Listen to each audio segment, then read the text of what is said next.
got a few that are running behind because of that. So 40 in Winston is just, and hitting into Greensboro is just icky. So always be safe. Everybody be safe. I do want to, there was a question, not a question, but just something I needed to correct last class on our tentative schedule. I assumed you guys knew the time of our exam, but now I've added it on there. So our final exam is March 9th. That's a Saturday. Our exam's going to begin at 9. We'll probably try to have you log on, 20 minutes earlier or so, because we got to do a little check-in. I'm not going to spend time talking about the rules and expectations of our end of class exam now. I'm going to wait until we do that until later the end, because if I talk about it now, we'll have to talk about it again, and that's just wasting more of that precious time that we just talked about. So we'll hold off on that. The only thing I have said for now about your final exam is to work on securing a distraction-free place to take that test. So I need you in a room by yourself, nobody around you, like I said the other day. If I see you talking to somebody in the room, I can only assume you're talking about the test. And we've talked about how the commission feels about that. So more on your end of class exam. Just make sure you have the date, time, and we'll let you know how much before 9 we'll get you guys to log on. And then don't forget too, we changed the time on the cram course. So it's still on the 8th, but now it's 11:30 to 3:30.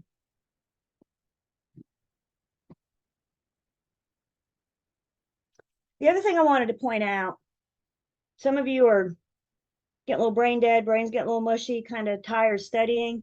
I don't know if you guys have noticed, but there's a whole section in the online learning system called review games. And they're like different matching games. So you can like come in and play a game on, I don't know, agency. We're not going to look into it, but this may take a break away from the study. Obviously, we haven't done license law yet. We're working on this one now. This is Unit 21, so we haven't done everything yet. But it could be a break from the book or a break from the online learning system. Stop and take a break and play a game. So I just wanted to point that out. That's in the online learning system. And then as mentioned, in the 100% review, I mean, there's a practice final. There's a cumulative class marker exam that you can take once. You can take 20 times if you want to. So we do have some things for you guys. The midterm is soon to be behind us. But we do have some things for you guys to focus on as far as the whole. And that's all in the 100%.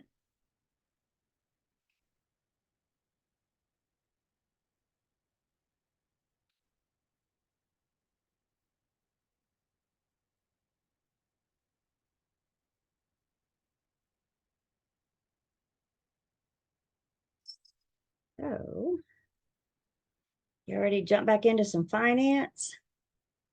Put your lender hat back on. Again, I do think that's the best way to get through this financing. Like I said, it's new words, new vocabulary. So when you come across something that you don't know what it means, look it up. You got the glossary in the back of your book. You got Google. So understanding the terms is the basics. And we're starting with some more terms so we can have the rest of our conversation in Unit 14. Principal is the amount of money that you borrow. So when you go into the bank and say, I want to buy a house, give me X amount.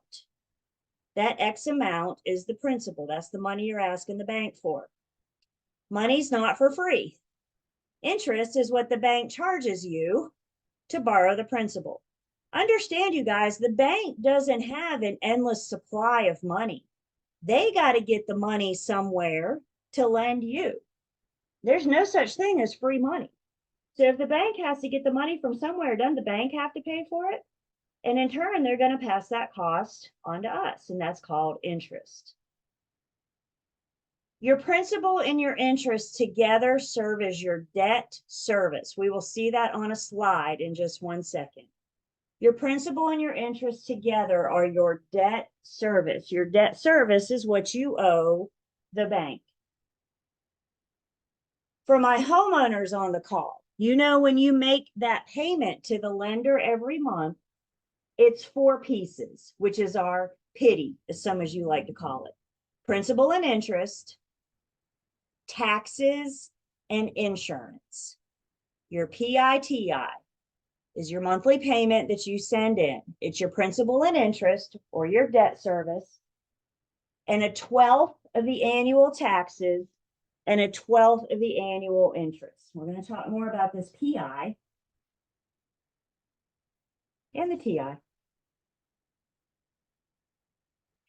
Amortization just means regular, equal payments. When you take that 30-year loan from the bank to buy a house, or your 30-year loan from a lender to purchase a home, most of the time what we're looking at is an amortized loan, which is equal level payments. Your debt service is the same for the life of the loan. Your debt service the day you originate the loan, how much are you going to pay in principal and interest, is the same on month 1, month 2, year 15. It is the same. It's an amortized loan. It's the same every single month. Homeowners on the call, where you at?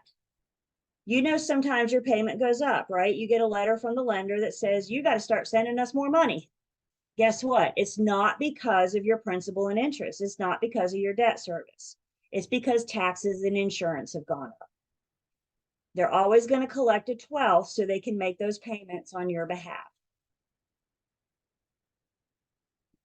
So for my picture people, here's your principal, your PITI. Your principal and interest, again, is your debt service and where it goes.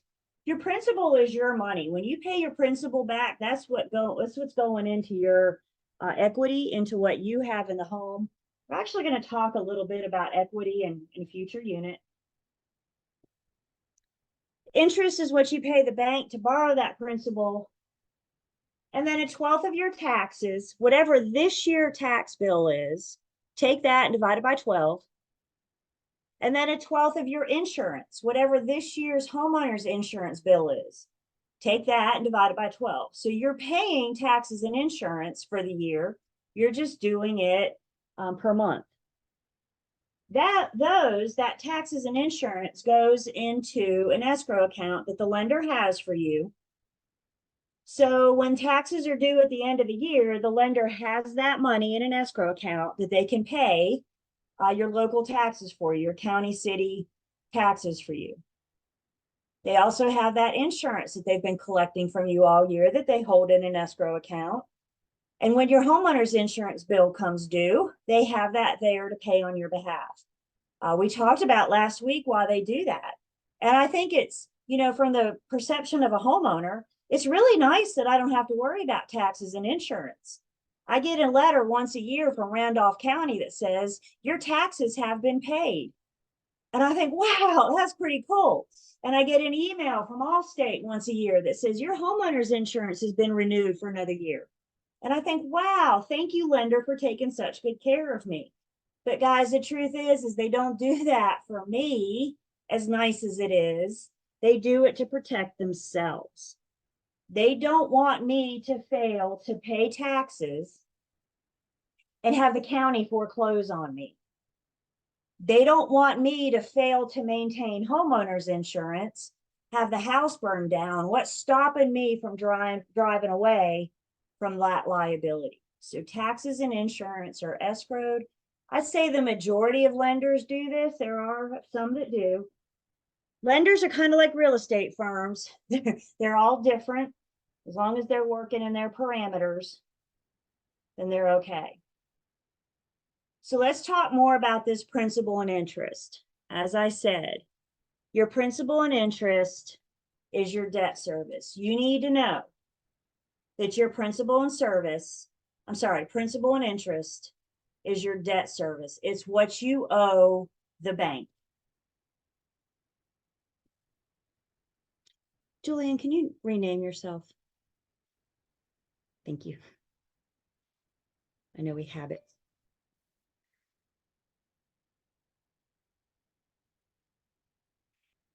Interest of that principal and interest payment. Interest is paid in arrears. You guys look with me. Where's your arrear? Where's it at? Let's all look at our arrears. Where is it? It's behind us. Interest is paid in the month behind. it's paid in arrears. So when you made your payment to the lender on February 1st, you were paying January's interest. When you make that payment on March 1st, you're paying February's interest. Whenever you make that payment on the 1st, you're paying last month's interest. That's what it means by being in arrears. Most mortgage loans, again, all lenders are different. If you want to know more about the mortgage loans, sign up for mortgage lending school. But most of them are going to be amortized, which is that equal level payment every single month. A fully amortized loan means once you make the last payment, for those of you that remember coupon books, once you tear out the last page of your coupon book and you make the last payment, your balance is zero. That's a fully amortized loan. You have amortized that thing, level payments down to zero. Partially amortized loans are still level payments. But at the end of a partially amortized loan, when you make that last payment, you have an amount due. And that amount due will be in one lump sum. And you know this going into it. The lender discussed, you're not going to be surprised. You knew this going into it. The math that we're going to do in just a bit, in 14, is going to be to amortize a loan. So we're going to go through those steps. And what we're going to see is, as we've been saying, your principal and interest is the same every single month. What changes is how much is applied to principal and how much is applied to interest. When you start making your mortgage payment, you're paying a little bit of principal and a whole lot of interest. And as time goes on, you pay less and less interest and more principal until you get to the end. There's a nice picture. I like pictures in your book, page 394. And you can see the light gray is the principal, the dark gray is the interest. The payment is the same every single month. What's changing, you're starting with a little bit of principal and a whole bunch of interest. Remember, who does the interest go to? The bank. Did they have to lend you that money? Nah. So who wants to get paid first? The bank. Remember, you guys, the bank's an investor. An investor's job is to make money. So we're going to pay back mostly interest at first, but as time goes on, look at that shift. And near the end of your 30 years, mostly what you're paying is your principal. Mostly what you're paying is that self. And we're going to see the math in just a second on how that works.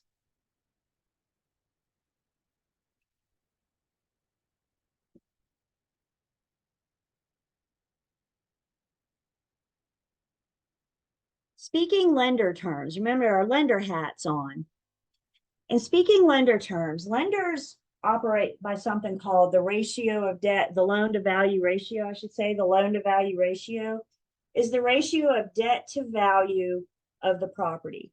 When you march into a bank or you march into a lender's office and say, I want to buy a house, give me money. One of the number one questions the lender is going to ask themselves is, what is my loan to value ratio? In other words, of the value of this home, how much loan do they want? What percentage of the loan that they do want? Now, my T-bar fans, if we take that word ratio and call that rate or percent, we can put the lender's ratio. This is the lender's ratio. Loan is part of value. So the loan to value ratio, the lender wants to know what's their ratio of the value of the property. How much do they want from me? Is it 90%? Is it 60%? The higher the loan to value ratio, the more risky this lender is. I'm sorry, the more risky this borrower is. The higher the loan to value ratio, the more risky this borrower is to the lender. So let's say, for example, you're buying a home that is valued at 100,000, and you're asking the lender for 90,000.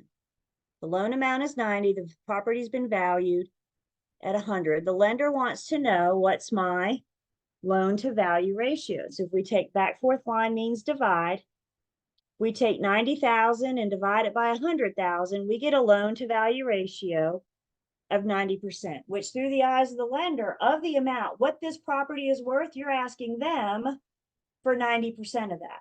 If you're asking them for 90%, how much are you contributing? You're bringing that other little 10%, aren't you? You're bringing $10,000. You're bringing a very small fraction. Who has the bigger interest in this property? You only have $10,000 in it so far. Who has the interest? The lender. What if you're still buying this same house, but you come across some money somewhere along the line, and instead of asking the lender for 90,000, let's say you only need to ask the lender for 50,000, which means the lender's loan to value ratio is 50%. Which one is less risky to the lender? The borrower that's asking for 50% or the borrower that's asking for 90? The one that's more risky, yeah, is the 90, because you're asking the lender to put up more. So the more you're asking for, the higher your loan to value ratio, the more risky you are to the lender. Bottom line, the lender wants to know if they stop making their payments, if the borrower stops making their payments, can I sell this home and get my money back? Lender's not in the business for foreclosure. They're not in the business of, rentals or selling real estate. They're in the business of lending money. And I think sometimes we think that people default years into home ownership. But guys, I've heard twice of borrowers that never made their first payment. What happened? I don't know. But they never made their first payment. So the lender's got to ask themselves from day one. And that determines their risk. The other piece of this that comes up that we need to address is this idea of value. And the lender is going to determine the value as the sales price or the appraised amount, whichever is less. The lender requires an appraisal. The appraisal is the property of the lender. They let the buyer pay for it, but it is the property of the lender for them to determine how to originate the loan. The sales price is the contracted price between buyer and seller. Then we have it appraised and get the appraiser's opinion. The lender is going to issue the loan on whichever is less. So what if we had that sales price of $100,000? This is our sales price. We get an appraisal. Let's say the appraisal comes back at $97,000. Which one is the lender going to issue the loan on? What is the loan to value ratio going to be based on? I can see mouths move. Yeah, it's going to be based on the 97,000 because it's less risky to the lender. Yes, they got a professional opinion telling them that you may be willing to pay $100,000 for this home, but the appraiser says it's only worth 97,000. So what do? Well, we got a legally binding agreement between the buyer and the seller that says the buyer's going to pay the seller $100,000.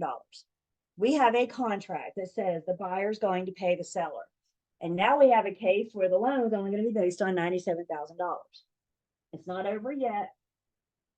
As the buyer's agent, the first call I would make would be to the listing agent, see if the seller is willing to renegotiate the purchase price. Can we ask? We can ask. Is the seller under any obligation to renegotiate the purchase price? No, I got a contract agreeing $100,000. So if the seller says no, I'm not renegotiating, All right, now we're on to step two. Does the buyer have $3,000 extra laying around that they can put into it? Do they have $3,000 that they can make up the difference? Because that's $3,000 they're not going to get a loan for. They're not going to get approved for. Another option might be to get the buyer and the seller to meet somewhere in the middle. Maybe we get the seller to bring the sales price down to $99,000 and the buyer's got $2,000 in the bank. It's not over yet. We can still try to work this out. But if the seller's not willing to budge and the buyer doesn't have $3,000 extra dollars laying around, we got to terminate because we don't have loan approval. The loan approval is going to be on the $97,000. This is why it's so important, buyer's agents and listing agents, that we're doing competent comparative market analysis. We're not doing appraisers. We're not performing appraisals. I can't because I'm not a licensed appraiser. However, we're doing our CMAs, comparative market analysis, to try to advise the buyer to buy what we think is going to appraise for, so we don't have these loan issues. And I tell you, in this crazy seller's market we're coming out of, we got a sales price of 100,000. Now, let's say we have a, let me rephrase that. Let's say we have a list price of 100,000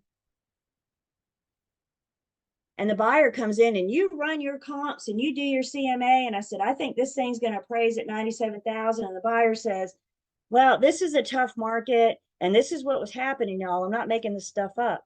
The buyer says, let me offer 150,000. Let's go in over asking price. I know it's not going to appraise for 150,000. I got a CMA in front of me telling you it's only going to appraise for 97. We need to make sure that the buyer has that difference. Or we had to make sure that the buyer has that difference because we know we're not going to get loan approval for it. We're only going to get loan approval for the sales price or the appraisal, whichever is less. What questions do I have on this?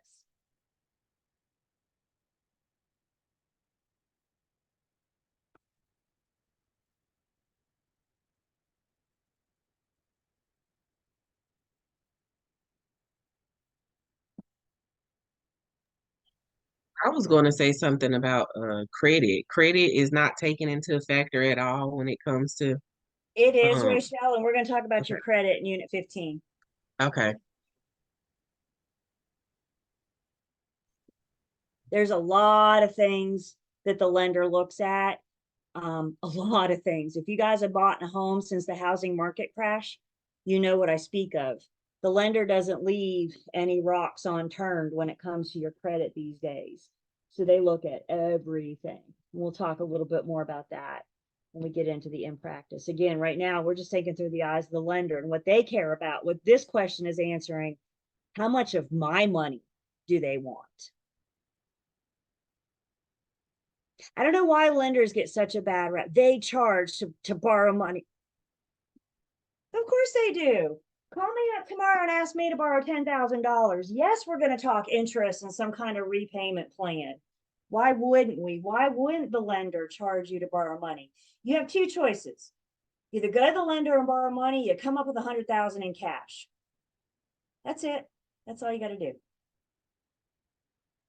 So the approval letter, what we get when we go under contract, Benjamin, great question. And again, talking more about it in 15, we get a pre-approval or a pre-qualification letter. It's no guarantee. It just says that a lender has crunched the numbers on their little calculator, but it's not until we have a bona fide contract in our hand that they can really start the approval process. We can get the people so far, as we'll learn, but it's no guarantee.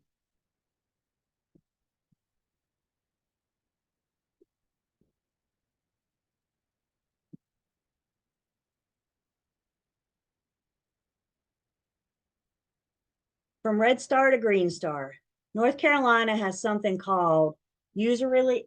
I never say this word right anymore. Usury laws. There it is. Don't ask me to do that again. Usury. Nope. What these laws do, you can see it, it's in front of you. What these laws do, it kind of puts the ceiling. Remember, I just said a few minutes ago that the lender, all lenders are different. They have different charges, different interest rates, different products, different packages. They all offer something different, which is another good reason why we want our borrowers shopping around, because there is no flat across the board, this is what the lender has to do. We want them comparing lender to lender. What what the laws do though, is kind of set a ceiling. And they say lenders are free to charge whatever they want to, as long as they don't go over X amount. So it keeps them in control. These do fluctuate because the economy fluctuates. Think about the amount of money that goes into real estate and how that affects the economy. And we're talking billions of dollars. So there's got to be some kind of restriction, and that's what these usury laws do. I still didn't do it. Usury. It's hard, okay? One thing that the lender might charge the borrower, or maybe the borrower asks for, something we see quite common on many closings, is something called discount points. Now, before we get into what these things do and how they work, this is so important that we understand what a discount point is. A discount point, all it is prepaid interest. What does it mean if you're prepaying something?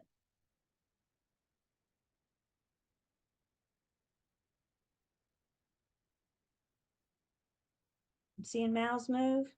Yeah, you're paying it in advance, aren't you? Instead of taking that interest and paying it over 30 years, you're going to prepay some of it. Like I just said, up front, that's right. Like I just said, maybe the lender says we're going to charge you discount points. Maybe the borrower says, can I prepay some interest? Now, I know what you're thinking right now. Why in the world would somebody want to do that? And I'm getting there. But first off, I need to make sure you guys have this written down, because discount points is something y'all like to try to make a lot harder than what it really is. So let's all agree right now to keep this simple, because we're not in mortgage lending school. So what is a discount point? All it is prepaid interest. The borrower is paying some of their interest up front. Now the why. Why would somebody do that? Why would the lender request it? Or why would the borrower ask for it? The borrower is not asking for discount points. The borrower is asking, is there anything I can do to get a lower interest rate? And the answer to that question is, you can buy some discount points. If the lender wants a higher yield, they may require the buyer to purchase some discount points. The lender's yield is their return on profit. In the mortgage selling business, the higher the yield, the more attractive that product is. So the lender may ask you to buy discount points so they can increase their yield. So when they go to sell your loan, they have a more attractive product. The borrower may look at the lender and say, well, 6% interest rate isn't bad, but is there anything I can do to get that lowered? And the answer is discount points.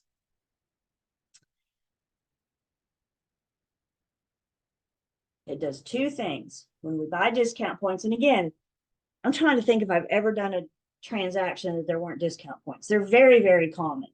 You guys, if you bought a home, you probably bought discount points. You didn't have it broken down for you, but you probably bought discount points. Very, very common.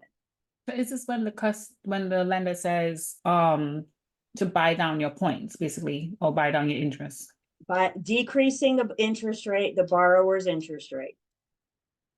Something for something, right? I'm going to prepay some interest, and in exchange for that, I'm going to get a lower interest rate, which means my payments won't be as high every month. With discount points, there's two pieces of math that go along with discount points. Question comes in, is that part of the down payment? That's part of your buyer's closing costs. It's part of what the buyer brings to closing. Yep. There's two pieces of math when it comes to discount points.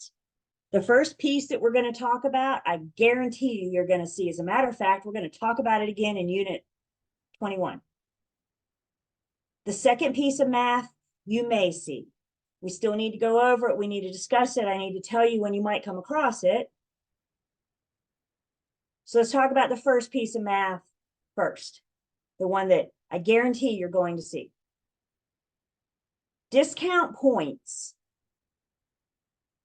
The number of points bought tells the lender how much they're going to charge.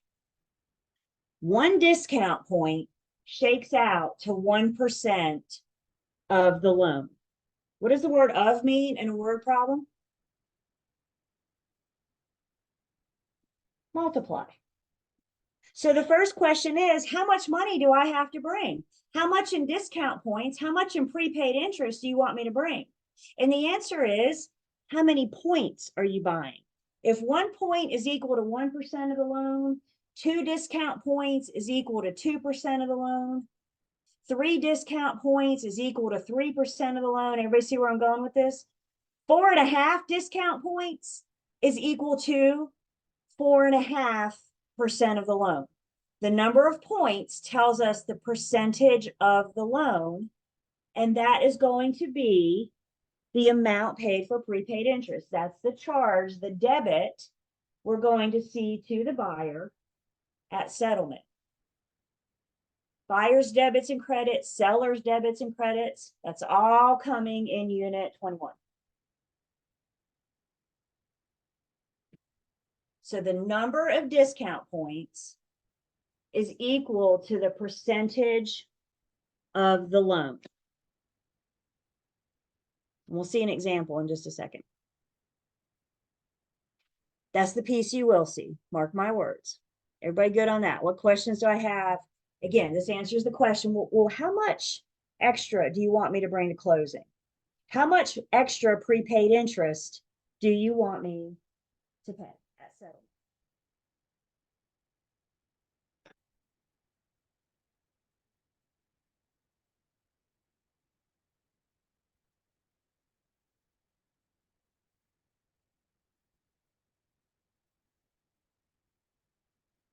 The second part of discount point math that you may see is, how much is the lender's yield going to increase?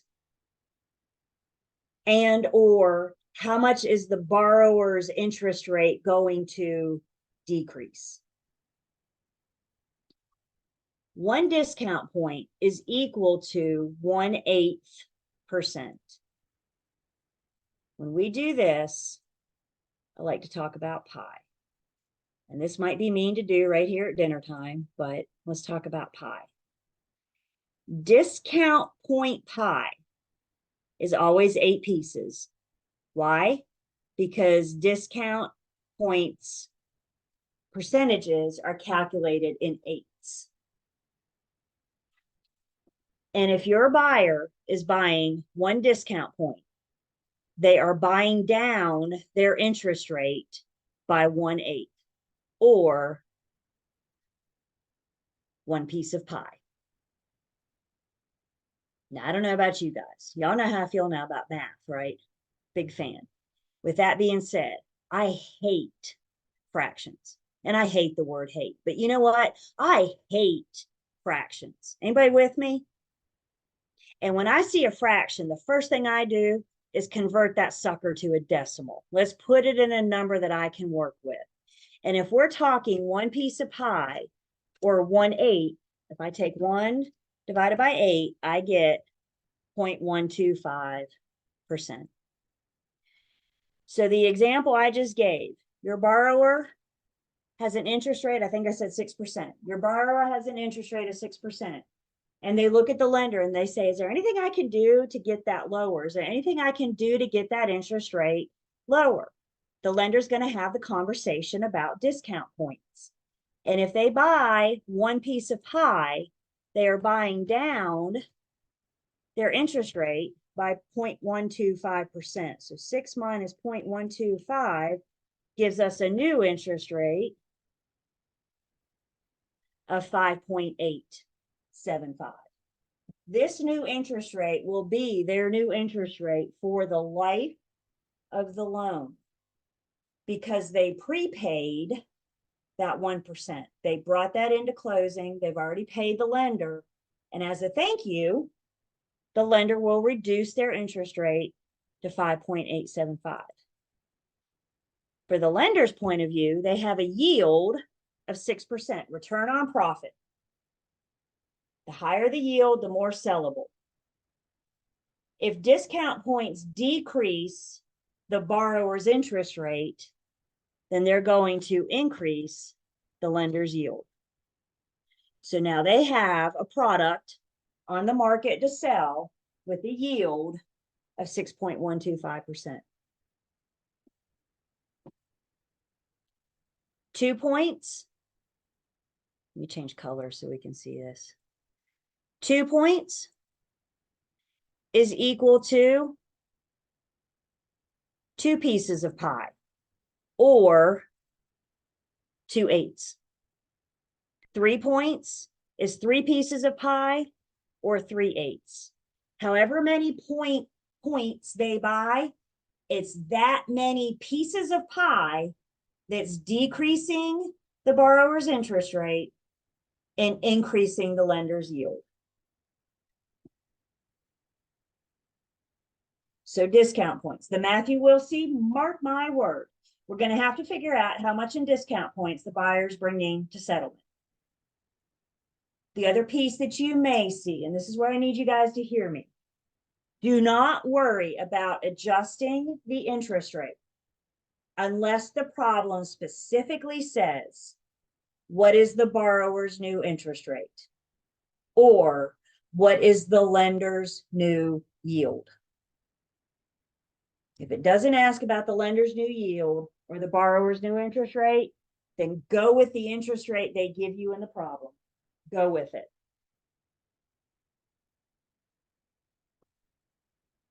Questions before we look at an example?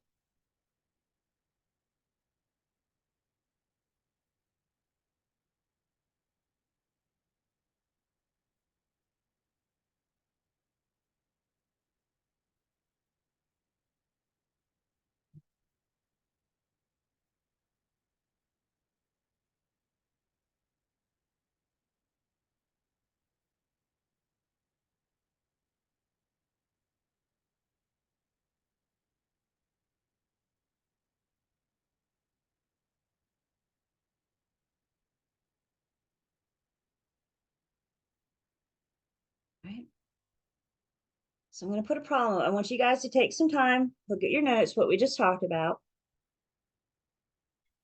Let's see. Who does this benefit? Well, it benefits both.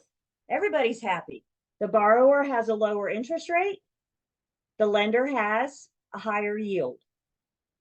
If the lender doesn't have an attractive product, they're going to straight up tell the borrower, you are required to pay it by discount points because they got to get that yield up. If the borrower says, what can I do to get a lower interest rate? The answer is going to be discount points.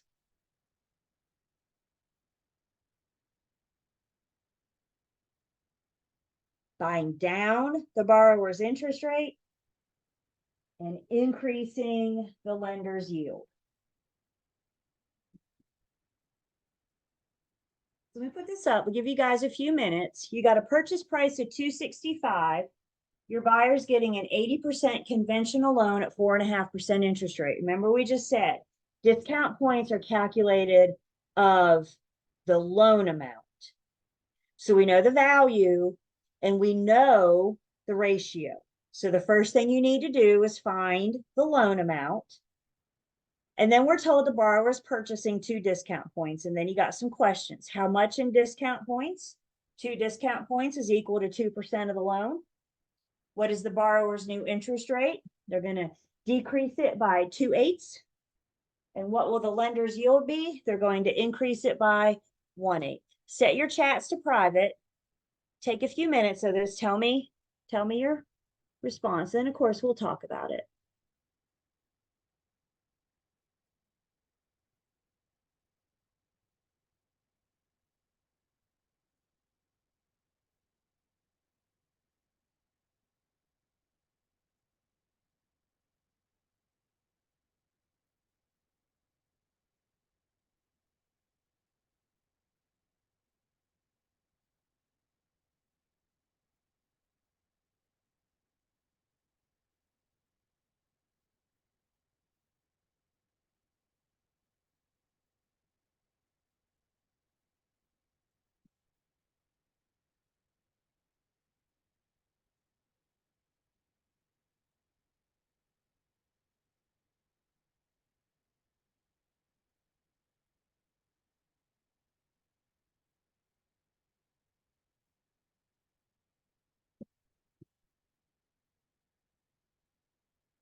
Give that another minute and then we'll talk about it.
Well, you guys are finishing up. I need to, it's not going anywhere.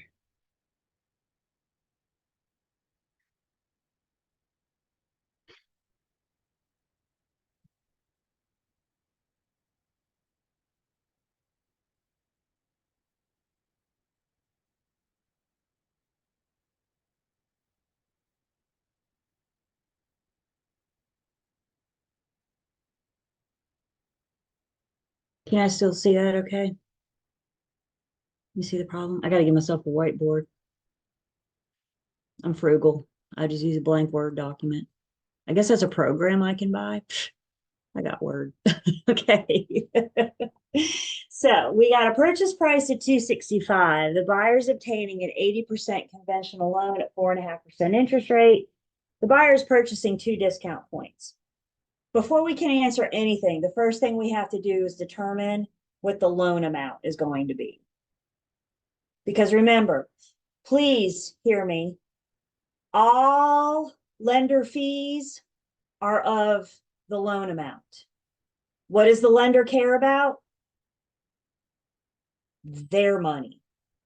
Their money is the loan amount. So anytime we talk about a lender fee, it will always be of the loan amount. So the first thing we're going to do is find that loan amount.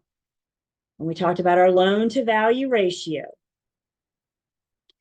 We know the value purchase price is $265. We're looking for the loan amount, and we know we're getting an 80% loan, which means the lender is providing 80% of the value. Up down line of the T-bar means multiply. So if we take 265,000 times 80%,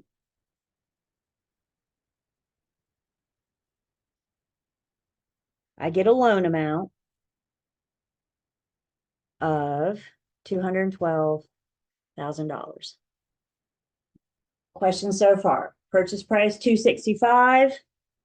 Loan to value ratio is 80%, which means you are asking the lender for a loan amount of $212,000.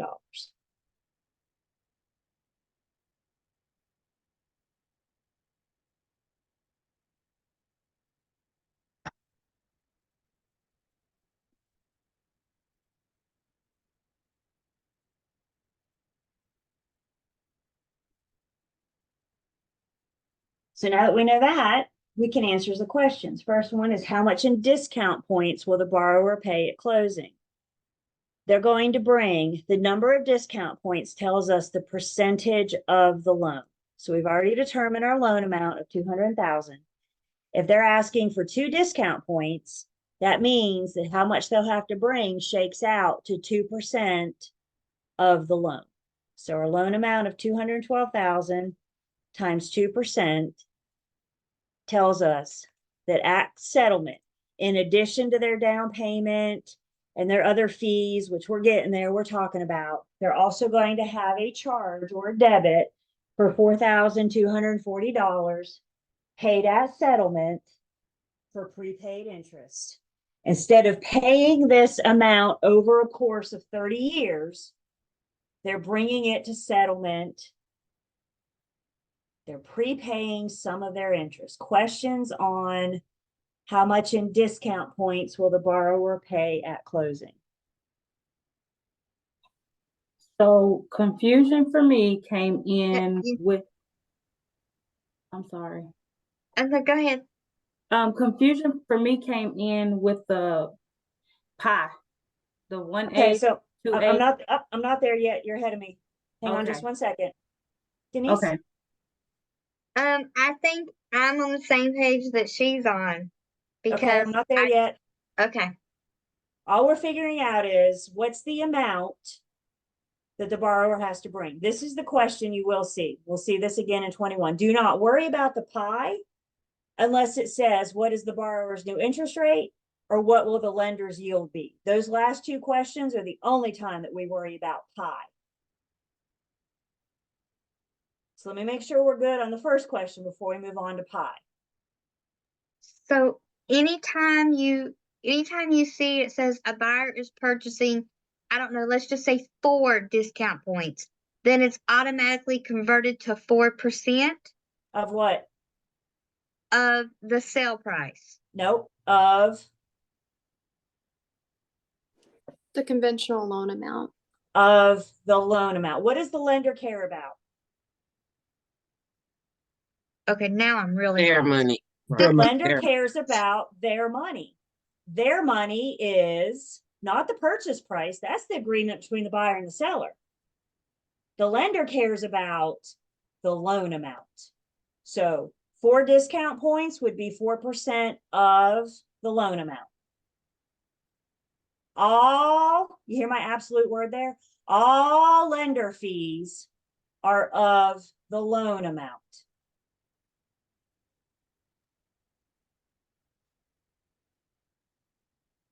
Okay, I'm curious to see what answer you get because I changed the percentage to a decimal Okay, and so worked hey, it that way. I Yeah. know we're ready to talk about pie, but hold up. I need to make sure we're good on how we got a loan amount of 212,000 and how we came up with 4,240 for discount points, because again, that is what you will see. I promise. We'll see it again in unit 21. I need to make sure we're good with that before we talk about the piece you may see.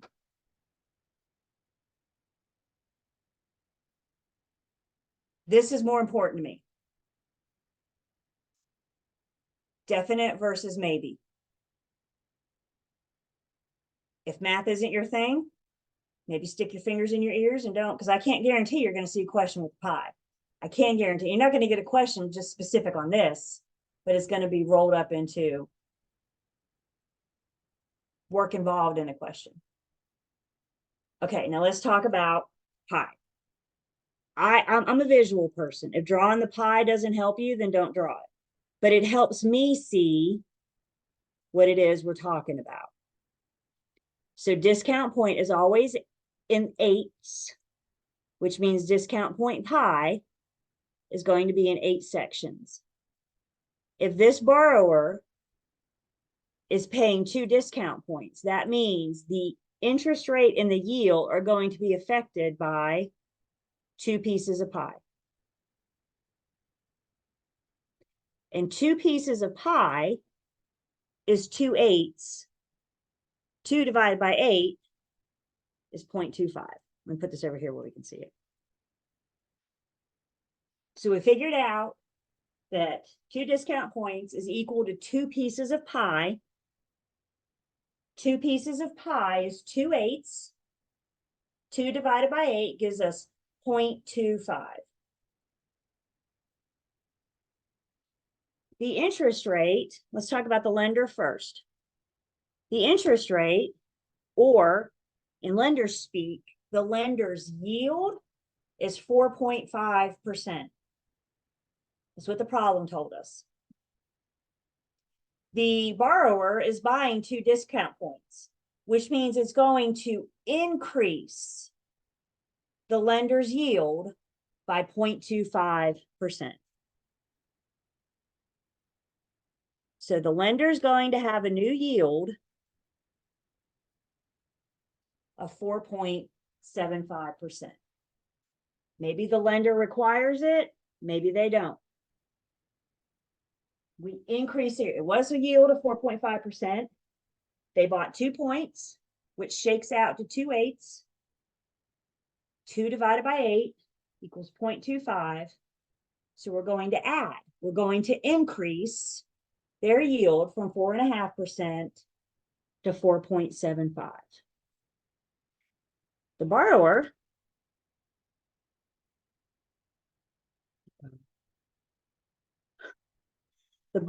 has an interest rate of 4.5%.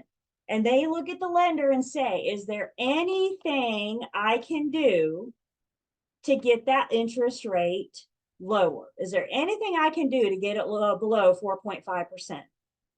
And the lender's probably going to say, buy discount point. It increases the lender's yield and decreases the borrower's interest rate by the same amount. So again, 2 pieces of pie shakes out to 2/8, which is 0.25%, which will give the borrower a new interest rate for the life of the loan of 4.25%. Why is this an increase to the lender? Because you're bringing them money. You're giving them money on settlement, in this case, to the tune of $4,240. It's prepaid interest. You're giving them some of their interest today at settlement.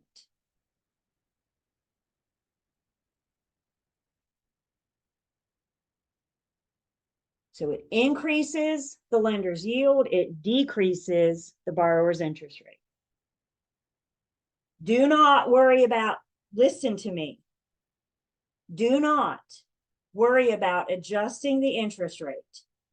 Do not worry about the lender's yield. Do not worry about pi unless the problem specifically says, what is the borrower's new interest rate or what is the lender's new yield? All right, questions?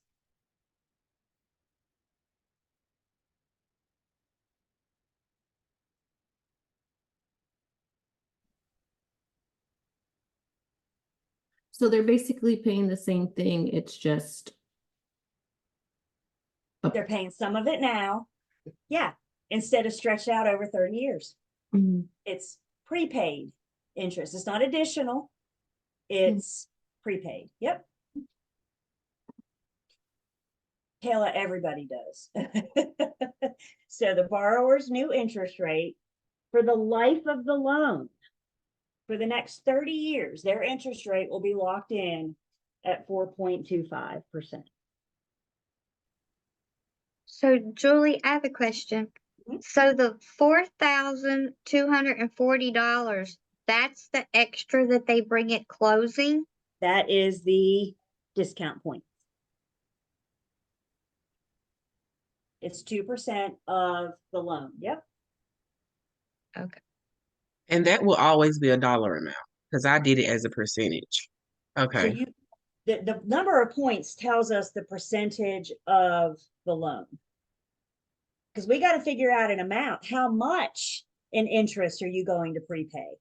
And that's based on how many discount points they buy. The number of discount points is the percentage of the loan. Okay, because I did 0.25. I guess it's right, but it's not right. Not when you're figuring out the amount, only when you're figuring out the new interest rate. Correct. So the 2 points, the answer, they pay, how much in discount points will the borrower pay at closing? $4,240. What is the lender's new interest rate? The lender's new yield, 4.75%. And no, there. Borrower's new interest rate, I did that right first time, 4.25%, and then the lender's yield, 4.75%.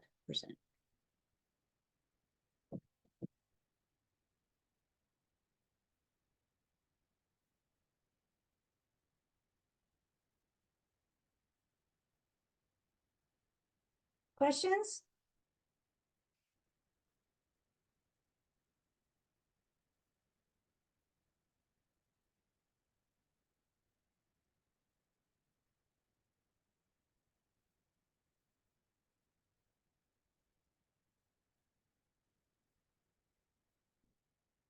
Let's take a break. We come back, more lender math.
back.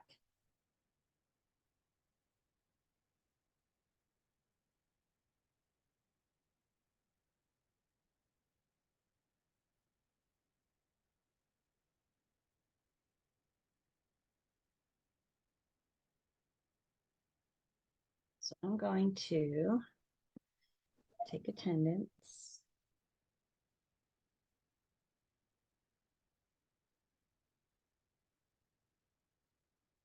Right. Talk about some more lender math.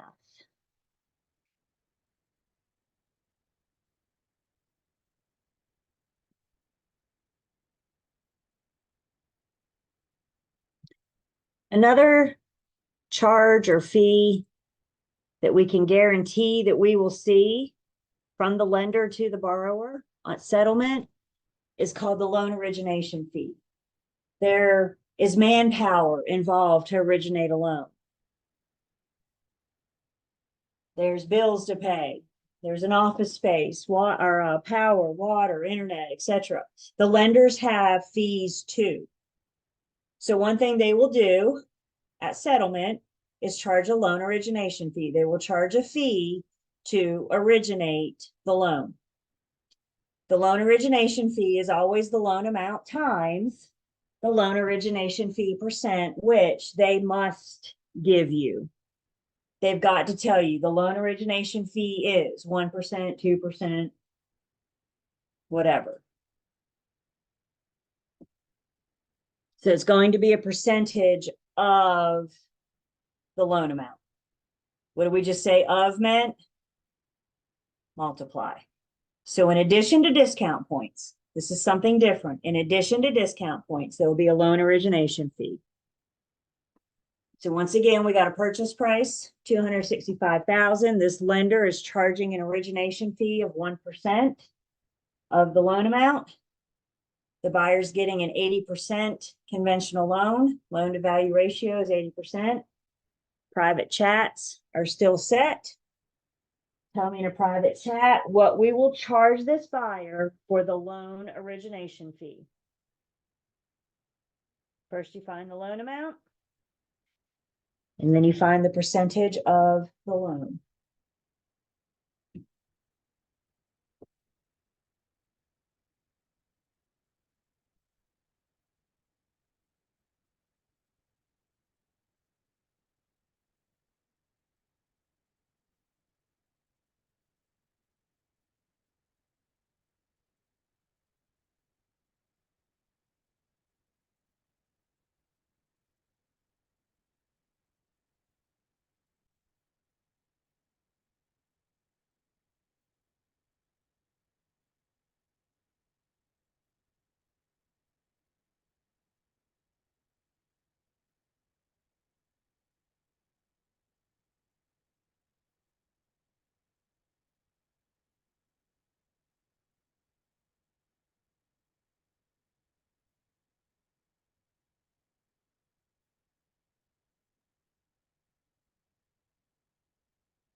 About 30 more seconds, and we'll talk about this one.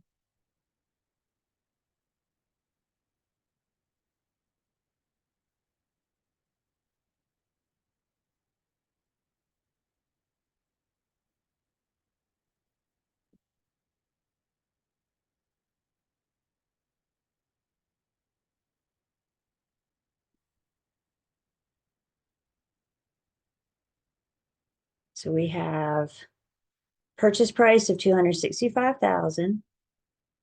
So we know that's our value.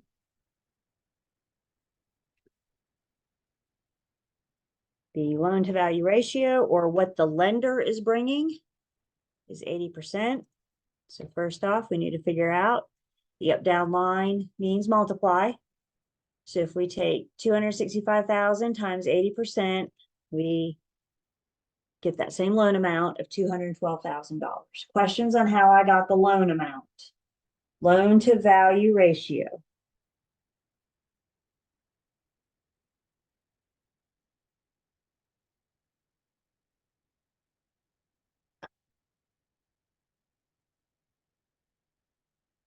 The problem has to tell me what the lender's charging. There's no across the board. Again, lenders are like firms. They can charge whatever they want to.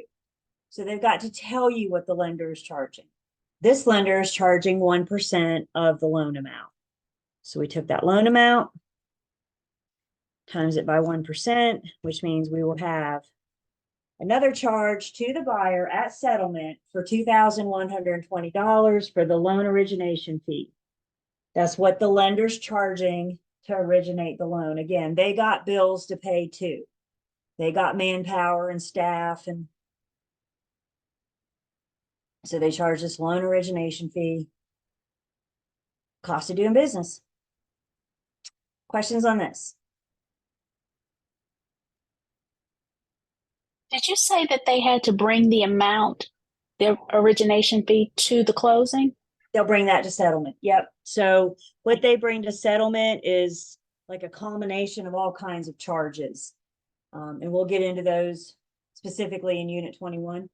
But yeah, discount points, loan origination fee, down payment. So you got 20% plus your discount points, plus your down payment, plus the others. It's not cheap to buy a house.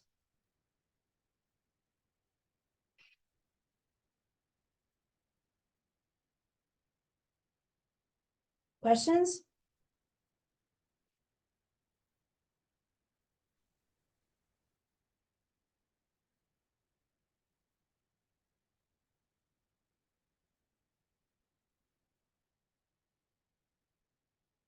The next piece of math is to amortize a loan. And to amortize a loan, we're going to figure out, remember what we just said, amortizes level payments the same every single month. Thank you. The only thing that changes each month is how much is going to be applied to principal and how much is going to be applied to interest. The borrower is making the same debt service payment every single month, principal and interest. Again, what changes is how much is applied to principal and how much is applied to interest. So to amortize a loan, there are 3 steps involved. First thing I want you guys to do is write these steps down. I call them steps, but quite frankly, they're formulas. So jot down these steps so we have the formulas, and then we're going to talk about what all this means.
So let's talk about these steps. The first step is to find out how much of the payment of the debt service this month, how much is going to be applied to monthly interest, this month's interest payment.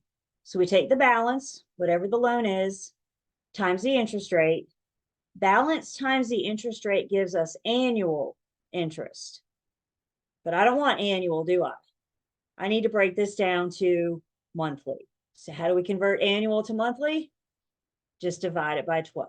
So the balance times the interest rate divided by 12 gives us this month's monthly interest.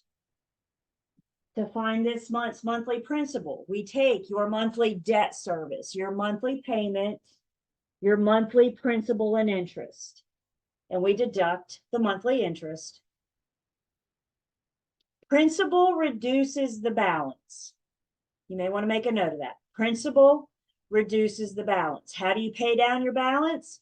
You pay towards the principal. Remember, the principal is your money. The interest is the bank's.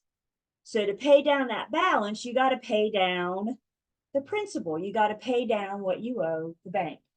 So to find the balance going into next month, you take this month's balance minus the principal, and that tells you what you owe to the bank going into month 2, month 3, month 4. You do these 3 steps every single month.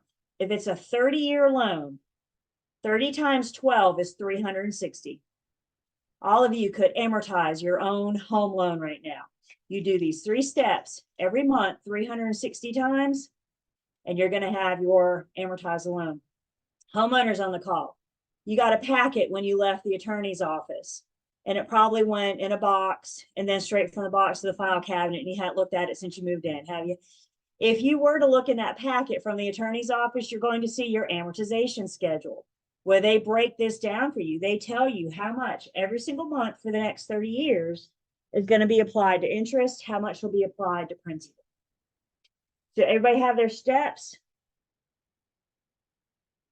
Everybody good? Okay.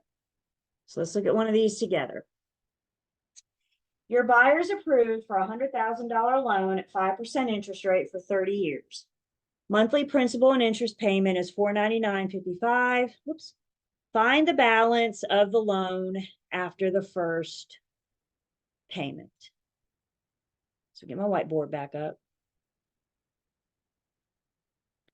When I amortize, I'm a rows, columns kind of person. I like to see things in a nice, neat, organized manner.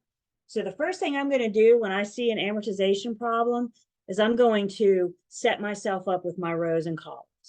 So I'm going to have a column with my monthly payment. And I can't talk and type at the same time. So then I got a column. Interest.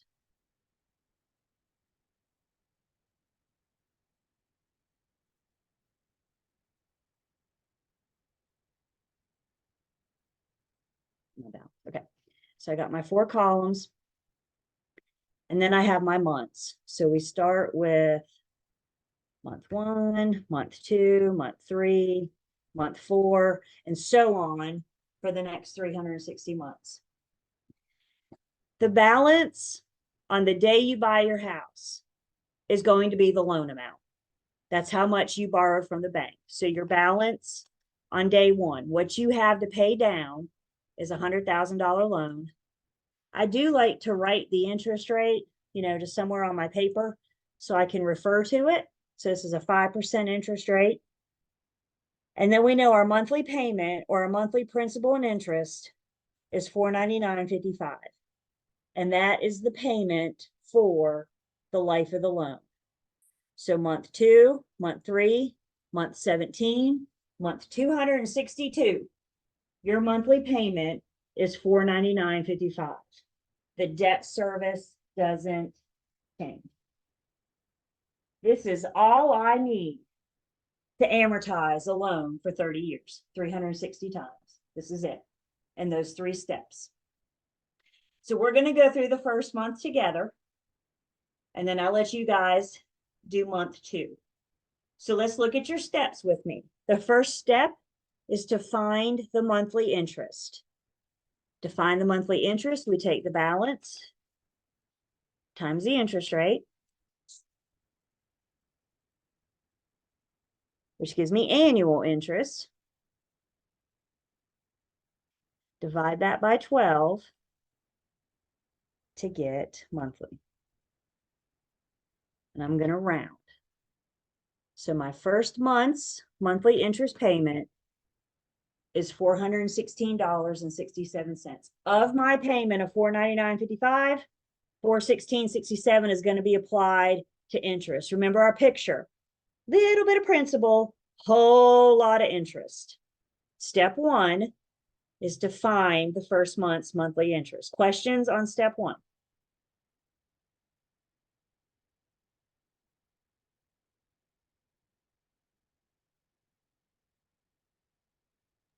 Can you go over that one more time, please? So you take your balance of 100,000 times the interest rate of 5%. I get annual interest of $5,000. Divide that by 12 to get monthly. My first month's monthly interest. How much is being applied to interest my first month? $416.67.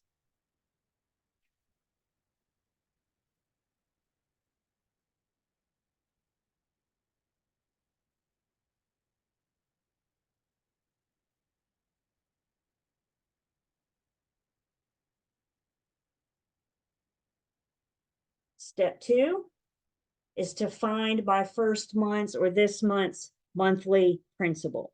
Remember, my monthly payment consists of my principal and interest.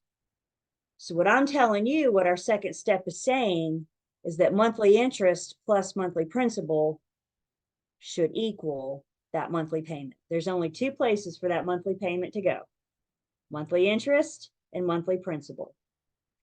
So the second step is to find this month's monthly principal. So I have my payment of $499.55. We've just used up $416.67 for interest. So $499.55 minus $416.67 means my first month's monthly principal is $82.88. Guys, this is a great place to stop and check yourself.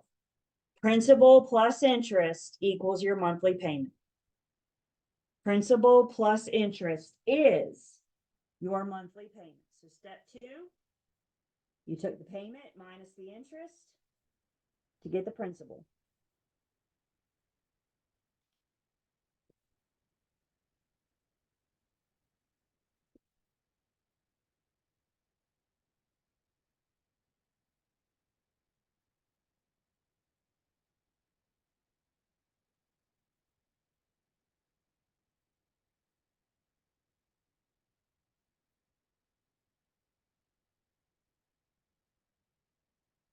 The third and final step for this month, you've sent in your payment, they've divvied it between principal and interest. The third step is to find out what's your balance going into the second month. What's your balance going into the next month? Principal reduces the balance. So I started with a balance of 100,000. I paid $82.88 towards principal. So now going into month 2, I only owe the bank $99,917.12.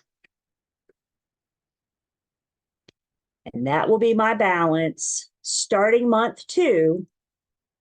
You guys can't see that.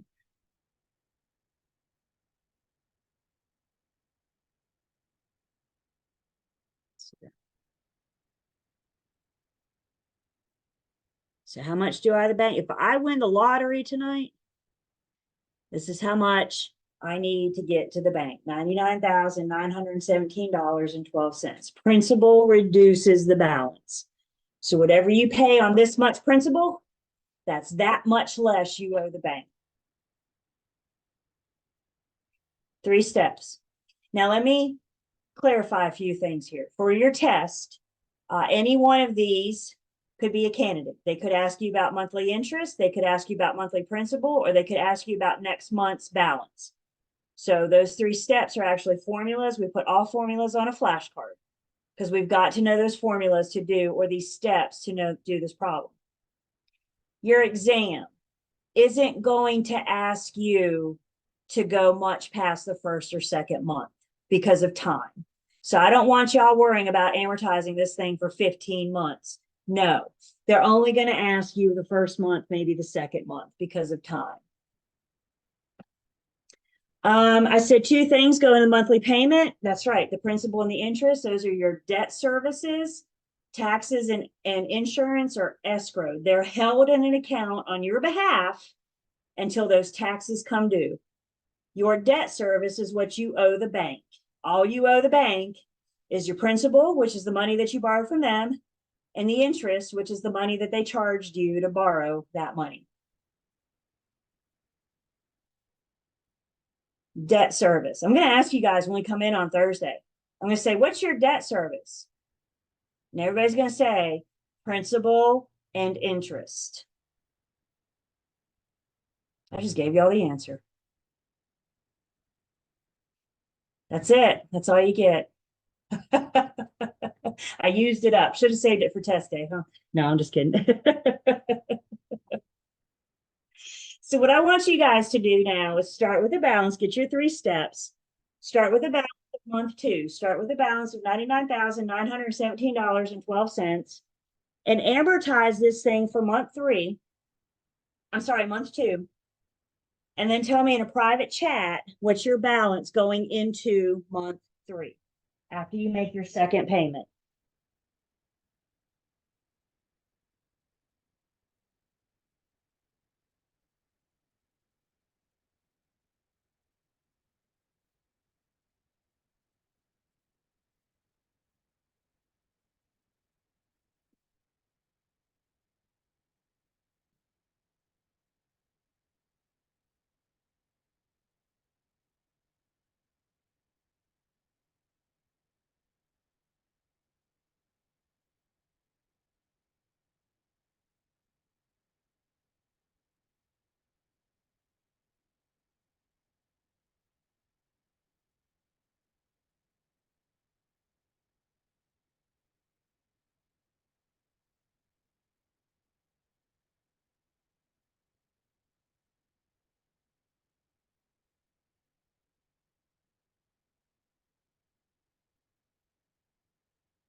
Can you use the one on your laptop for tonight?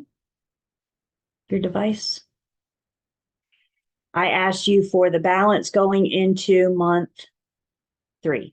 Once you do your 3 steps, how much do you owe the bank after you make your second payment?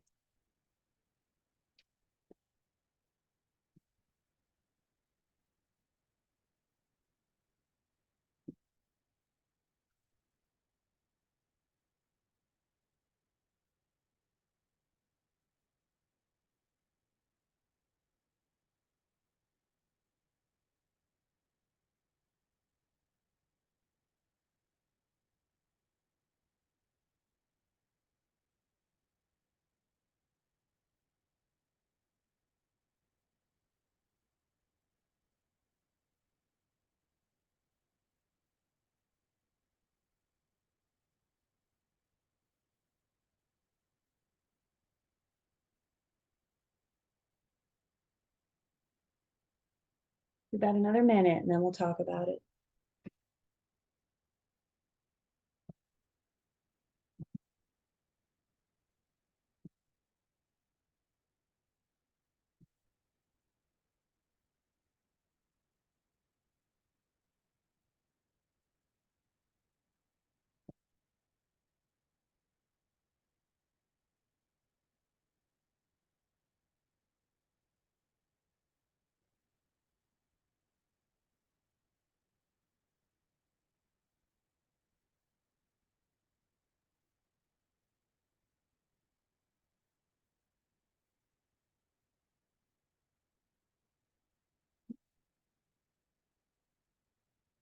So let's look at our steps. The first step is to find our monthly interest. How do we find our monthly interest? We take the balance. What do you owe the bank right now? Times the interest rate. Balance times the interest rate.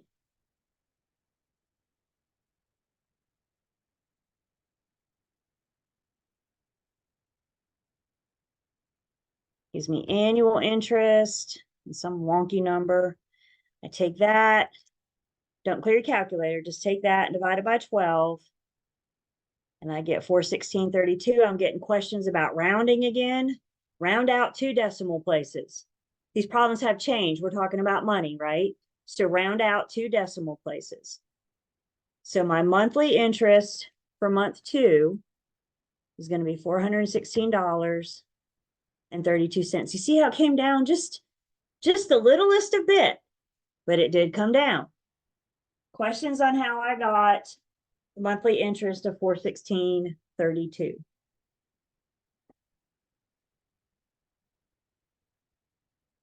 So I have a question. When it comes to the first part, you know how we divide, well, no, we divide the 499, that little funky number we got, and then By it gives 12. us 416 again. By 12, we moved the decimal from, because at first I had done it the same way that you're doing it, but it threw me off because I got like a bigger number and didn't put the decimal where. So when it comes to math, the fewer times you clear your calculator, the better off you are. So when you take 99, 9, 17, 12 and times it by 5%, you get this long number. Don't touch anything. And then just say divide by 12. Okay. When we round, we're not doing it until we get the final answer. Okay. So we're gonna round at the end. And guys, I'm telling you, the fewer times you touch your calculator, the better, because that's less room for human error. Does anybody ever get big old clunky fingers when you get nervous? So that's the fewer times you touch it, the better chance it is. So what I would suggest doing is just taking that number and then divide by 12, and then you can round that to get the 416.32. Okay. Thank you. With all that being said, you cannot miss a math problem by rounding alone. So what I mean by that, all math problems are multiple choices. Your 4 choices are not close enough that if you round differently than I do, you're not going to be able, we won't be able to look at it and say, I'm off by 3 cents, close enough. The answer choices aren't that close.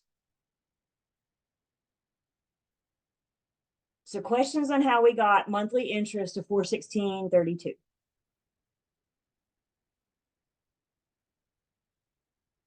Step 1.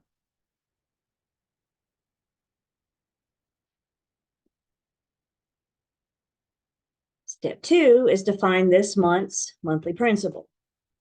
So my monthly payment minus this month's interest will tell me how much I am applying to principal.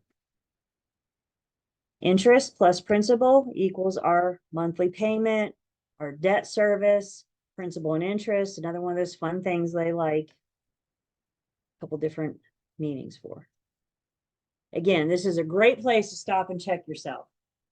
Does the principal plus the interest equal the monthly payment, $499.55? So our monthly principal It's 83.23 for this month. See, it came up just a little bit. They're not huge steps. I mean, remember, we're doing this over 30 years. So they're not huge. Little bit each month.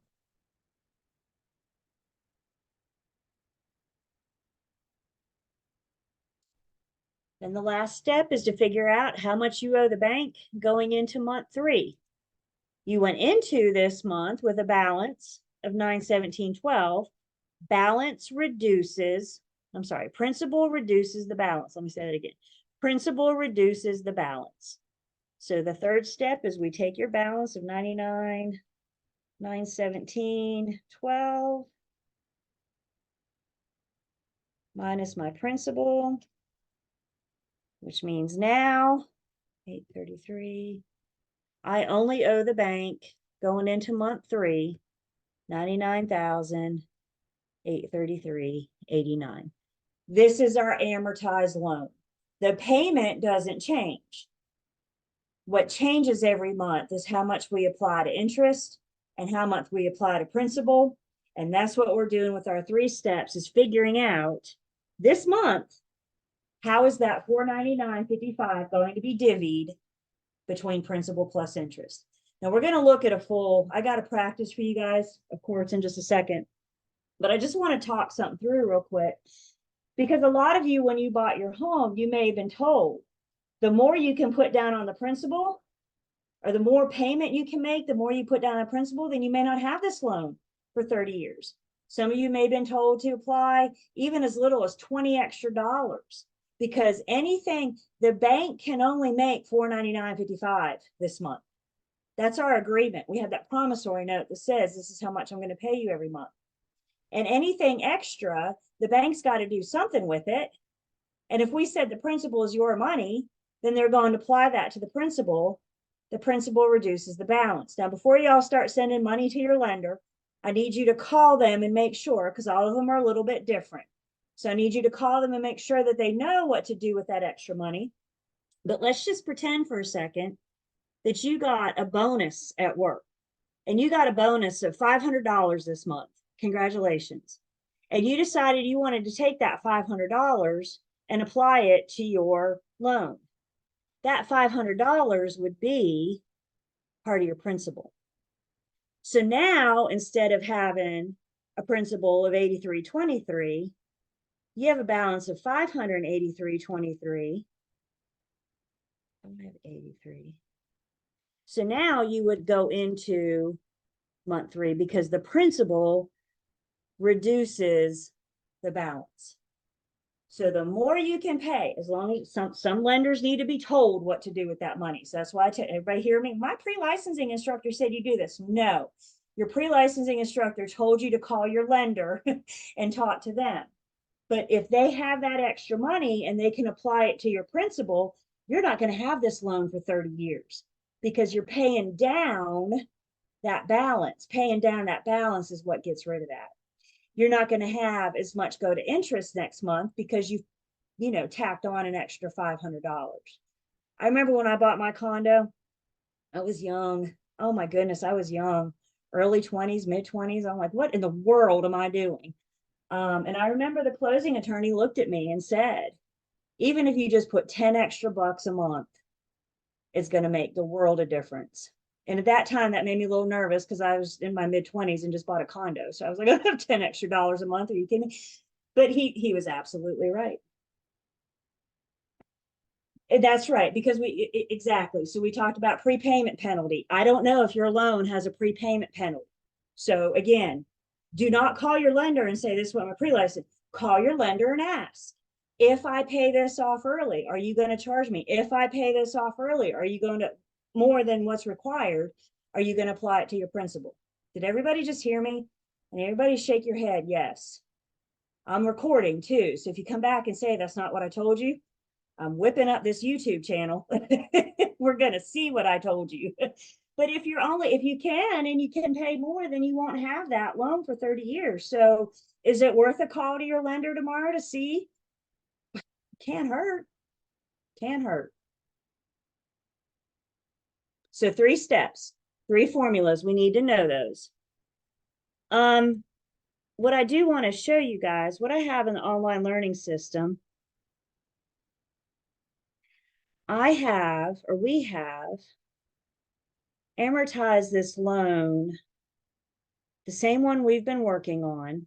I guess it's on the 15 material. Yeah, it's in the unit 15 material for some reason. And we have amortized the same loan that we've been working on, and we've done it for a whole year. We've done it for 12 months. Now, like I said, for your test, you're not going to be asked to go much past the first or second month just for time.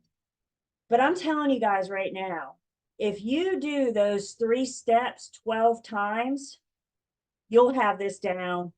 You'll have this down. You'll be able to do this in your sleep, and this will be a test question you can get just like that. So I have this here. I've done this thing for you guys for a year. You can go back and check yourself. You can see the first 12 months, your monthly payment is the same. See how interest comes down? You came down roughly $4 whole your first year. Principal went up about $4. So it's just a little bit at a time at first until you get into the loan. Then you start seeing those big changes with the shift from how much you're applying to interest and how much you're applying to principal. Yes, the lender gets paid first. Why wouldn't they?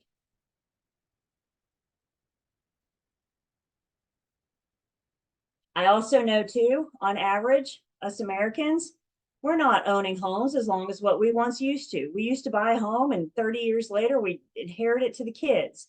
Today, they say on average, we're moving every 8 to 10 years. That's a lot.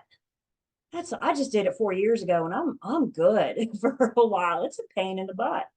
But if we're on average moving every 8 to 10 years, we're not following through with our promise to the lender of paying them back in 30, are we? Because we're not keeping homes that long. So again, is the lender going to collect what they can while they can?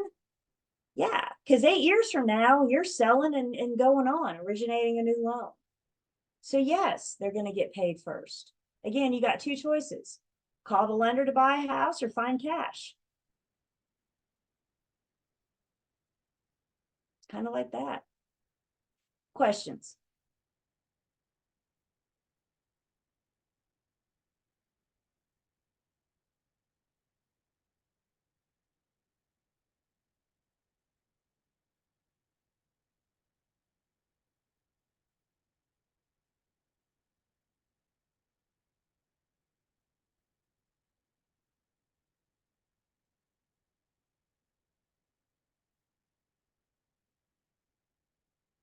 Another question you could see is asking about interest over the life of the loan.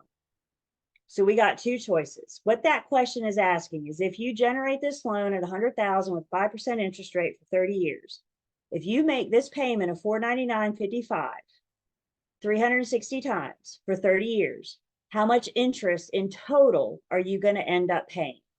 Interest over the life of the loan. Now we got 1 of 2 things we can do. We can either amortize this thing 360 times and then add up the monthly interest column, or we can look at the formula, interest over the life of the loan. Same numbers we've been working. The formula's on the left. So a $100,000 loan, 5% interest, 30 years, $499.55. To find the interest over the life of the loan, you take that monthly payment. How much am I paying? $499.55. How many times am I going to make that payment? A 30-year loan is 360 times. 30 times 12 is 360. Monthly payment times the total number of months you're going to make that payment, the life of the loan, gives you your total principal and interest. Deduct your principal, and that'll tell you how much interest you're paying over the life of the loan. So you can see it worked out. Our $499.55 times 360 months gives us $179,838 total principal and interest. Your principal was $100,000. which means if you were to pay this loan in full, not early, but pay it in full for the term, you would pay $79,838 in interest.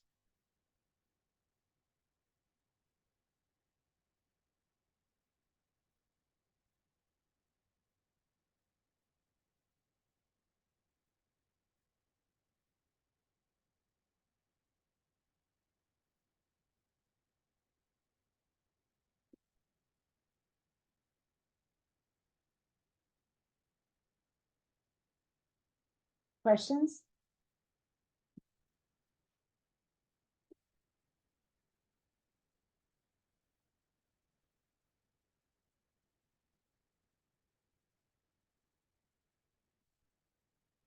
So understand, amortizing is breaking it down monthly.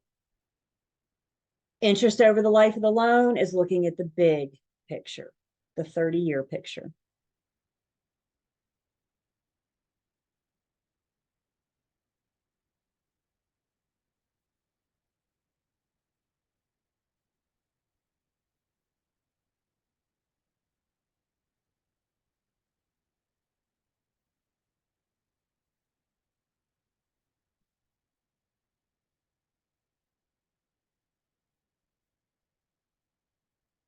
That's it. So if you have a 15-year loan, 15 times 12 is 180.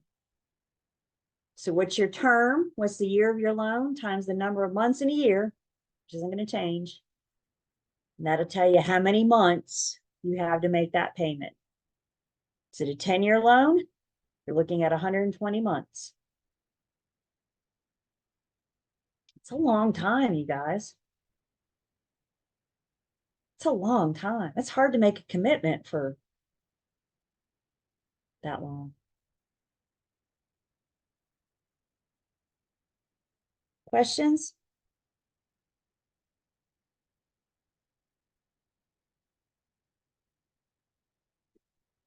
You know, I don't, if it's amortized, I think we could, like a car loan or something, I think we could do this as long as it's amortized. Depending on how the loan's set up.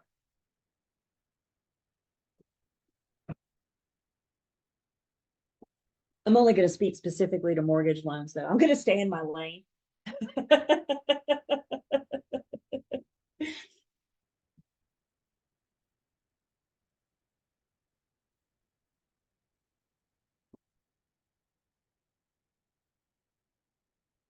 Okay. All right. Let's take a break. Come back. We're going to wrap up 14 and moving on to 15.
we're back.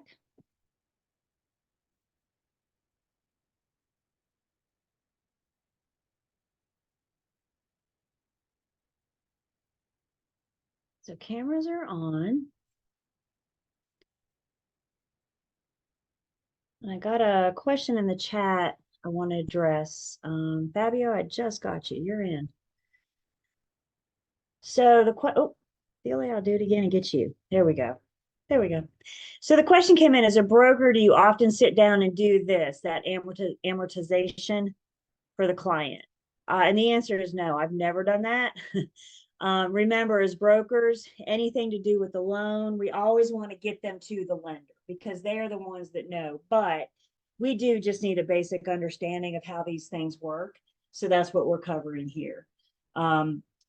I don't even think the lenders sit down and calculate this. They have a program, you know, they put the numbers in and beep, boop, boop, and it generates their 360. So I hope they have a basic understanding of how to do this because, you know, computer programs mess up too sometimes. But yeah, that's all part of their process. But we're just kind of going through it so we have an understanding of what they're getting into. Miss Julie, I just wanted to let you know I'm in class now. I sent you a text, but I'm back. Hey, good to see you. Okay, so the rest of 14, no more math in 14. So you can get caught up. The last little piece, well, I'm pretty sure that's right. Don't hold me to that. The last little piece, or this little piece, is just the different loan repayment plans. The fixed rate level payment is what we've been talking about. When we're talking about loan and you see rate, that's referring to the interest rate. So the fixed rate level payment plan says that the interest rate is fixed. Like we said, for the life of a loan, once that interest rate is originated, that is your interest rate forever and ever and ever. That's the most common. That's the one we're probably going to deal with the most. There are some other types of loan repayment plans that are all just green stars. So just as basic understanding. The interest only is exactly how it sounds. You're making your payments only on the interest. Once you pay off the interest, you have one lump sum due, and that's your principal. These are generally short-term loans, think like 3 to 5 year loans.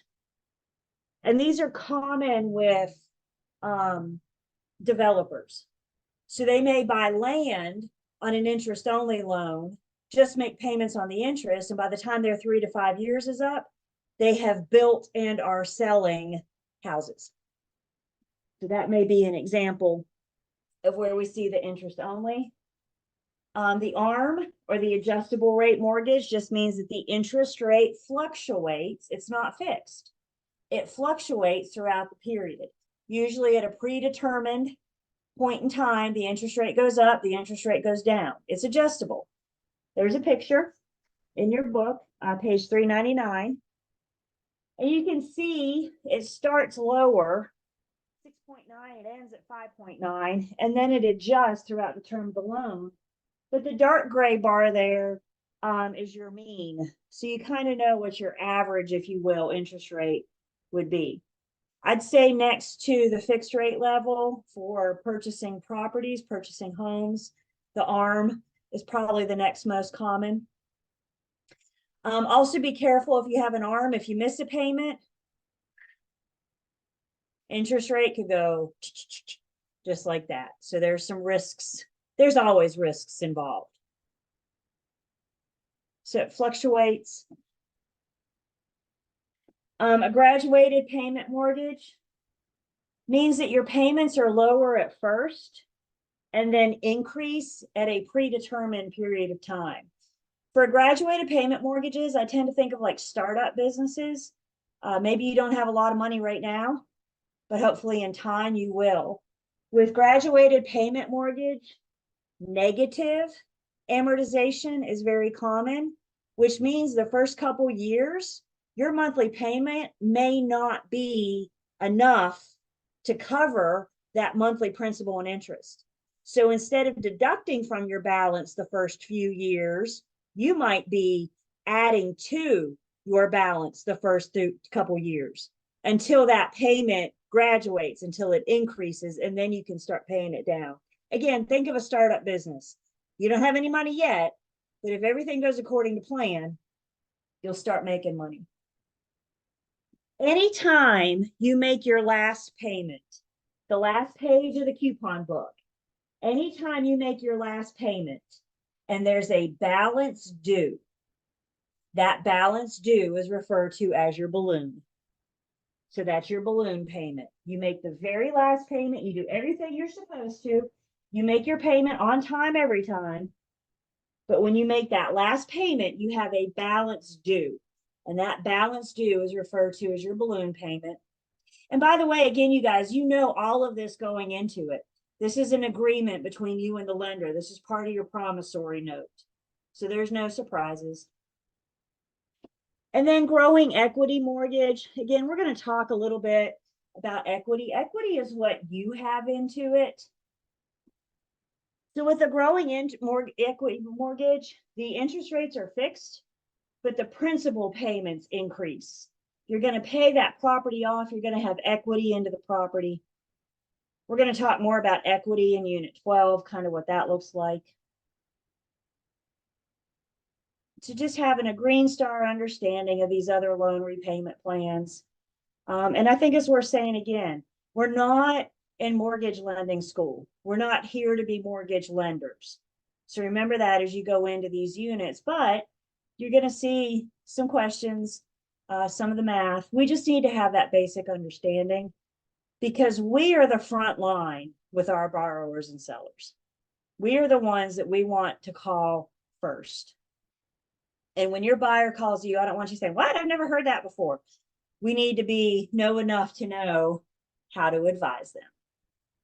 And that's what we're doing. So I didn't lie. We are done with the math in Unit 14. So you got your key terms. Again, you guys, please remember, we're in lender speak now. We're no longer talking broker in these units. So I need you to have your lender hat on and you need to be familiar with the lender terminology. So those key terms back in Unit 14, back on page 383. Your key point review on 403, the Cliffs Notes. And then the student quiz on 405. I want you guys to look with me real quick on page 407, just because we're not going to get this far tonight. We'll get here on Thursday. But one of the common questions I get is, will they always provide you with the monthly debt service? Will they always provide you with the monthly principal and interest? And the answer is no, they won't. Sometimes you'll have to find it. How do you find it? We're going to get there in Unit 15. That's part of the math in 15. With that being said, on page 407, numbers 28, 29, and 30, those questions feed off of each other. You got to answer 28 before you can answer 29. You got to answer 29 before you answer 30. You can't answer any of them until we talk about finding that principal and interest at the end of Unit 15. So make a note in your book right now, page 407, 28, 29, and 30. You can't do those yet. But by the time we get through 15, you'll come back to them. I love these problems, by the way, because they encompass everything that we've talked about and how to find, well, almost everything, and that principal and interest, how to find that.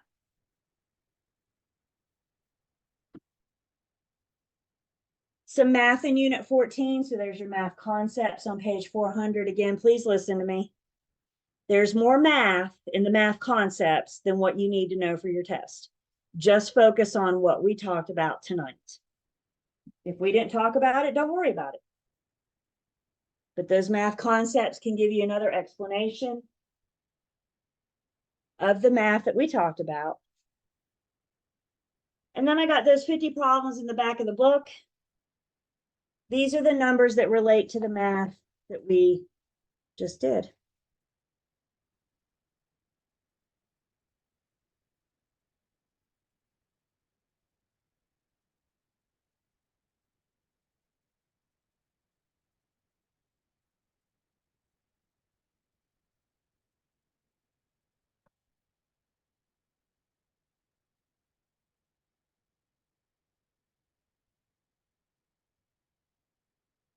So continuing on in financing, lender hat still on. We've talked about the principles. Now we need to talk about the practices. Both 14 and 15 are our lender units.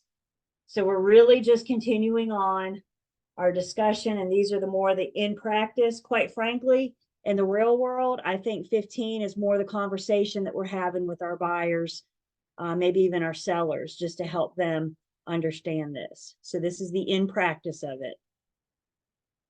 So in 15, we need to have an understanding of the different loan types. So we're going to talk about a conventional loan. We're going to talk about an FHA loan, VA loan, etc.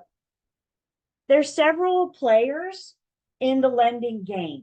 So we're going to talk about those players and what their roles are. We're going to talk about the lending practices and procedures. And again, I think this is where you and I as real estate brokers, this is where we're going to be most helpful to our buyers, is helping them understand it's a process, you guys.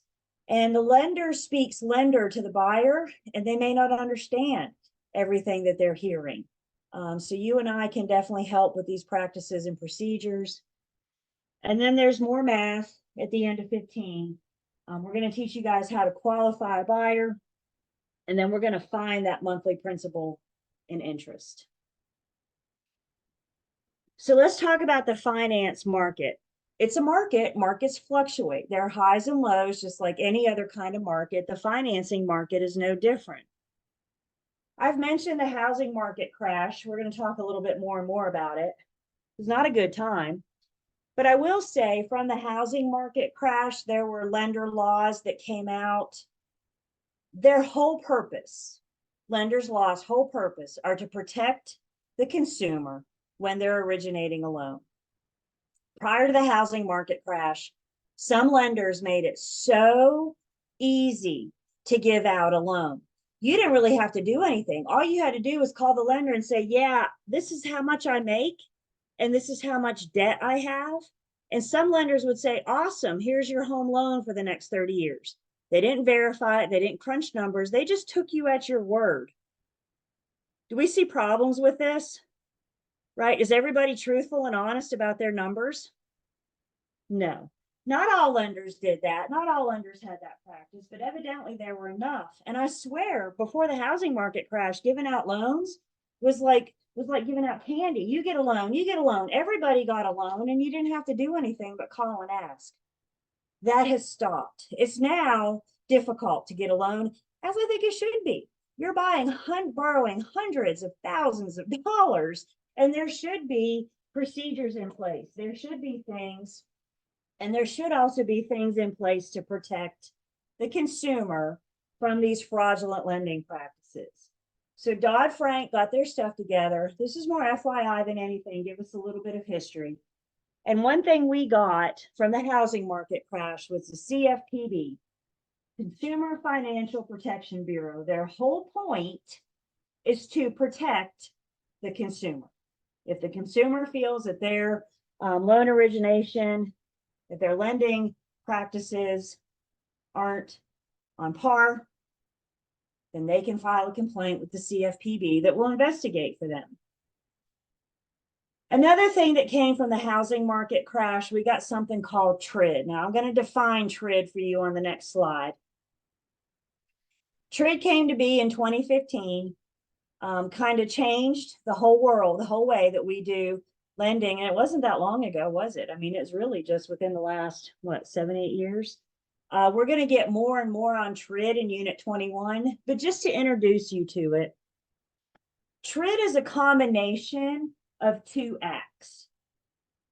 The T in TRID is an acronym for TILA. TILA stands for the Truth in Lending Act. The R in TRID is an acronym for RESPA. RESPA stands for the Real Estate Settlement Procedures Act. TRID can bind the two. TILA's always been around. RESPA's always been around. TRID said, Dodd-Frank said, this is so confusing. There's duplicate forms, duplicate explanation. In many cases, consumers were hearing the same thing twice, and it was just causing confusion. And TRID said, let's simplify this. Let's integrate them. So TRID came in and it combined TILA and RESPA. What TRID stands for is the TILA-RESPA integrated disclosure. Even though they're combined now, TILA and TRID still do two different things. When you guys see TILA, what I want you to see is lending. TILA tells the consumer the cost to obtain the loan. TILA is about the cost to obtain the loan. Full disclosure, there are no more secrets in the lender world. When you see RESPA, I want you to see settlement. RESPA tells the consumer the costs to close. What are the costs to get you to settlement? So while two different things, they serve similar purposes. And today we've just integrated them. And the disclosure piece of it says we have to tell. So we'll get more into TRID, lender laws, all that's coming in Unit 21.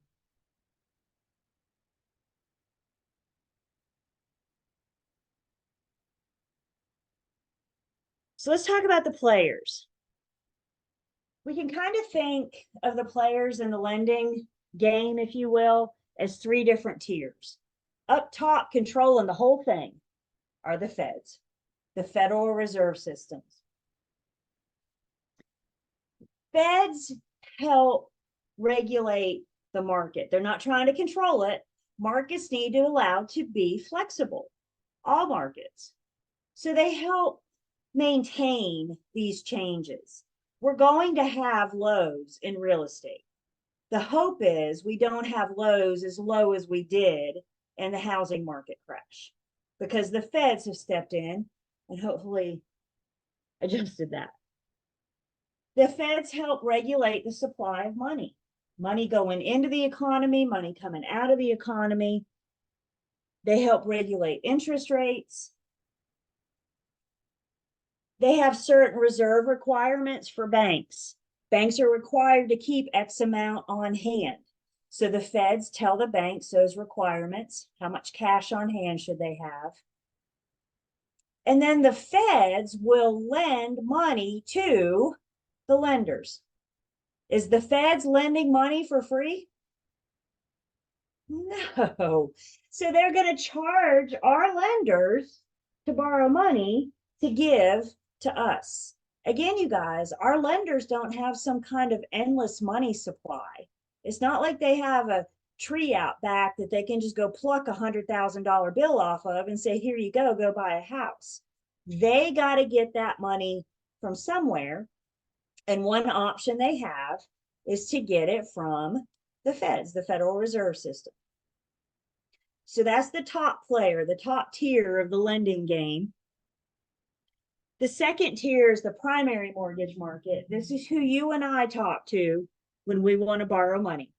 This is who originates the loans directly to the consumer. Maybe you're going to Bank of America, Wells Fargo, Fairway Mortgage, Movement Mortgage.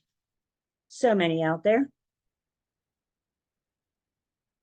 Players on the primary mortgage market make their money from finance charges, such as loan origination fees, discount points.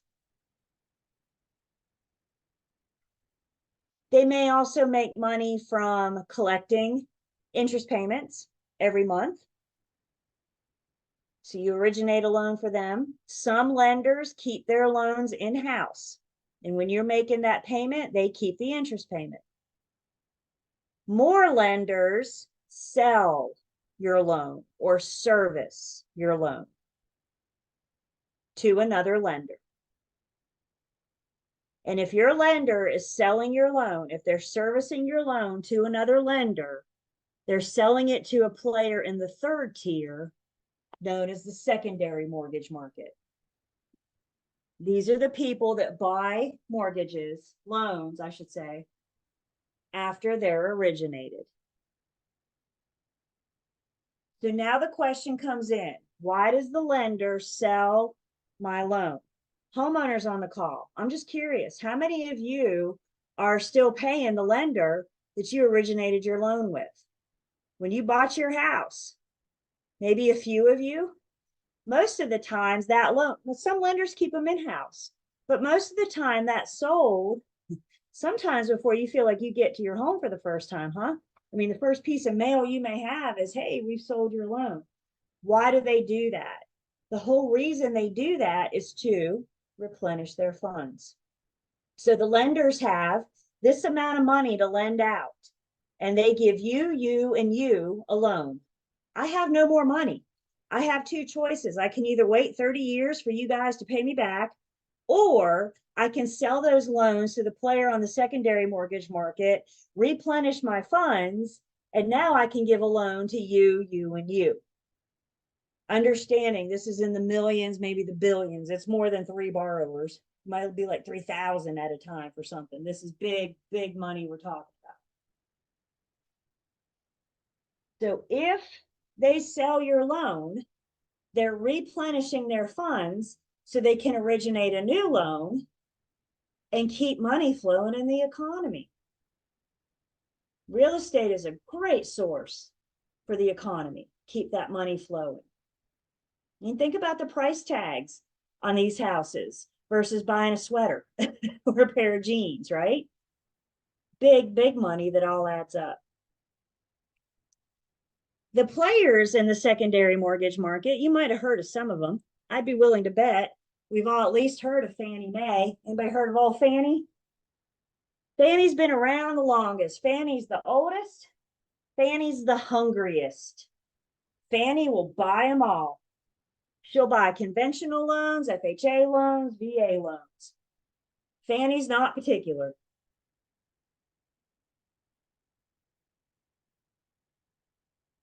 Another player is Ginnie Mae. Jenny's a little bit more particular. She's only going to buy FHA and VA loans.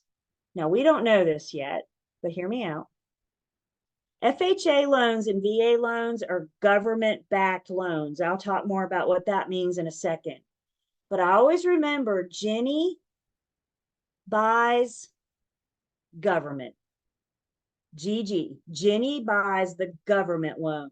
What are the government loans? FHA and VA. GG. Ginnie buys government. More on that in a second. And then you got all Freddie Mac down there that is very particular. Freddie will only buy conventional loans. There you go. Yeah, Fannie doesn't care. Fannie doesn't care. The rest have standards. They have. There is, I know I've talked quite a bit about the housing market crash. Your book actually gives you a nice little story, 414 and 415. You may not want to read it now, but I'll just say it was a tough time. It was a tough time in real estate during the housing market crash, as the name kind of implies. We lost a lot of agents, we lost a lot of firms, and all the people that come with the home buying process, attorneys, lenders, home inspectors. It was a tough time for everybody involved. I was still on staff during that time. And when I went to work in the mornings, I was usually the first one at the office, and I got the office opened up and got the coffee going and all that good stuff. And during this time, before I even started the coffee, I was just walking up and down the halls of the office, seeing who cleared their desk or cubicle out from the night before. So when my BIC showed up to work, I could tell them who was no longer with us. It was like that. We were losing people that frequently. It was tough. We were even working on reduced hours. So, it was a tough time to be in real estate. Again, we can expect lows again, but hopefully we won't have the lows that we did during the housing market crash. The firm I was with, funnily enough, that was 2010. Funnily enough, the firm I was with, they consolidated some space and they moved staff in together. So our very own Lane Young and I became office mates. Lane and I got history. You really want to get to know somebody, move in with them. Tell you everything you need to know. Lane and I have history. We got to go through that together, literally. Sharing an office.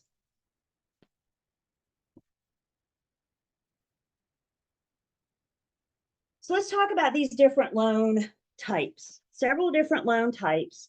Which one is your borrower going for? This is why we want the borrower talking to a couple different lenders.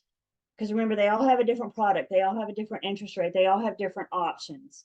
Some lenders may offer some loan types and not others. Some lenders may offer them all. What is best for your buyer?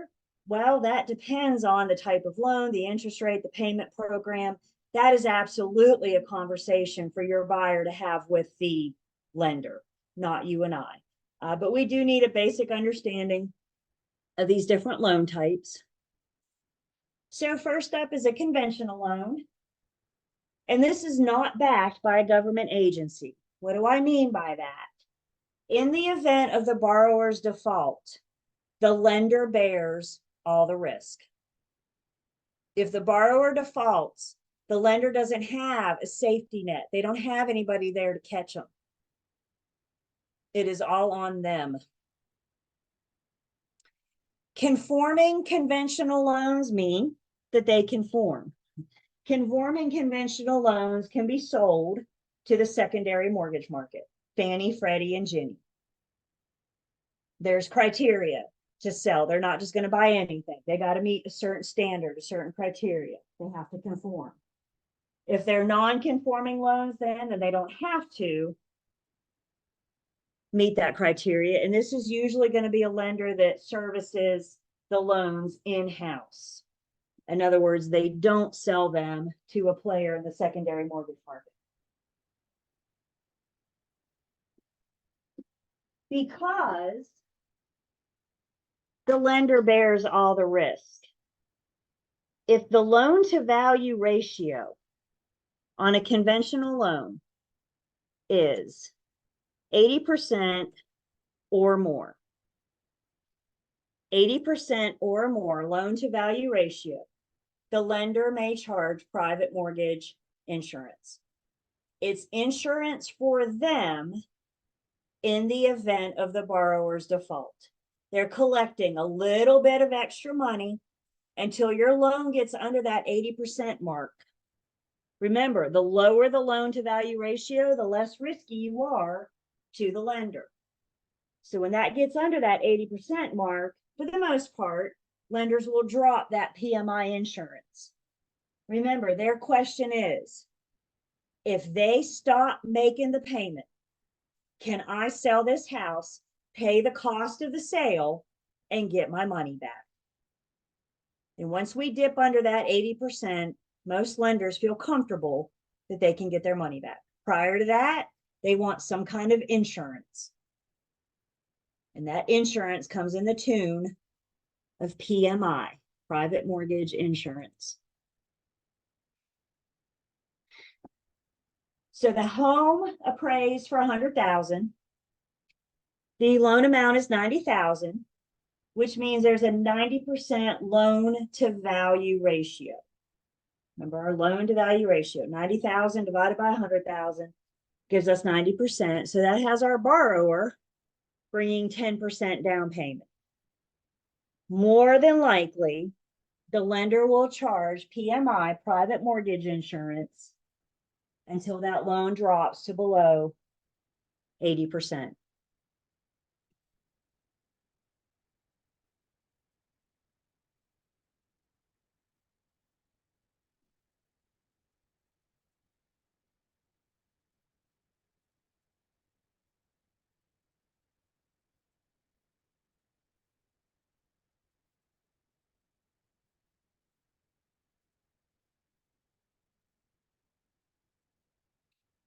Another type of loan is the FHA insured loan. Do not let this name fool you.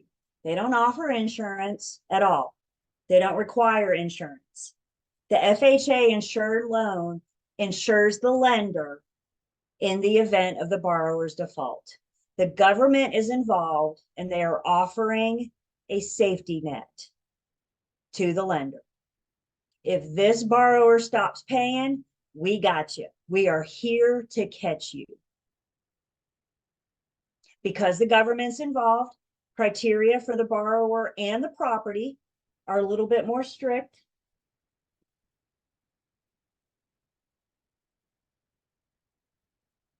FHA loans, if the borrower is approved, if they qualify, FHA loans can have a higher loan to value ratio.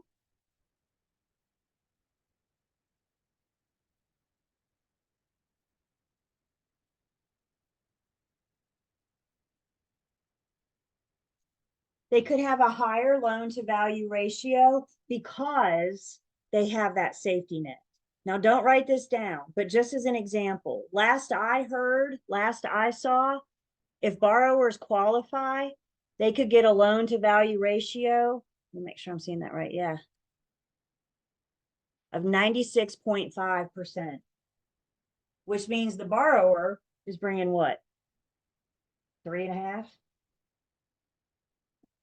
Isn't that something? Again, the process is more strict. The criteria is more strict. The property has to meet certain standards. Not all homes are going to qualify for an FHA loan. If you're listing a property or if you're working with a buyer that's getting an FHA loan, they have a website. Please don't look for it now, but just make a note when you got that buyer. The FHA has a website that you can go look at the things that they are not going to approve. So for example, like if the roof is 40 years old, they probably won't approve it. I had one once where there was chipped paint. They had painted the outside of the home, but they didn't clean it up. So there was chipped paint all over the ground and the bushes and everything all around it. Why was that important? Because the home was built prior to 1978. So now we got lead laying around the yard, right? So we had to get that. I don't know why they didn't clean it up, but they were painting. But when they got done painting, they just didn't feel like cleaning it up. So the seller had to get them back out there and clean it back up.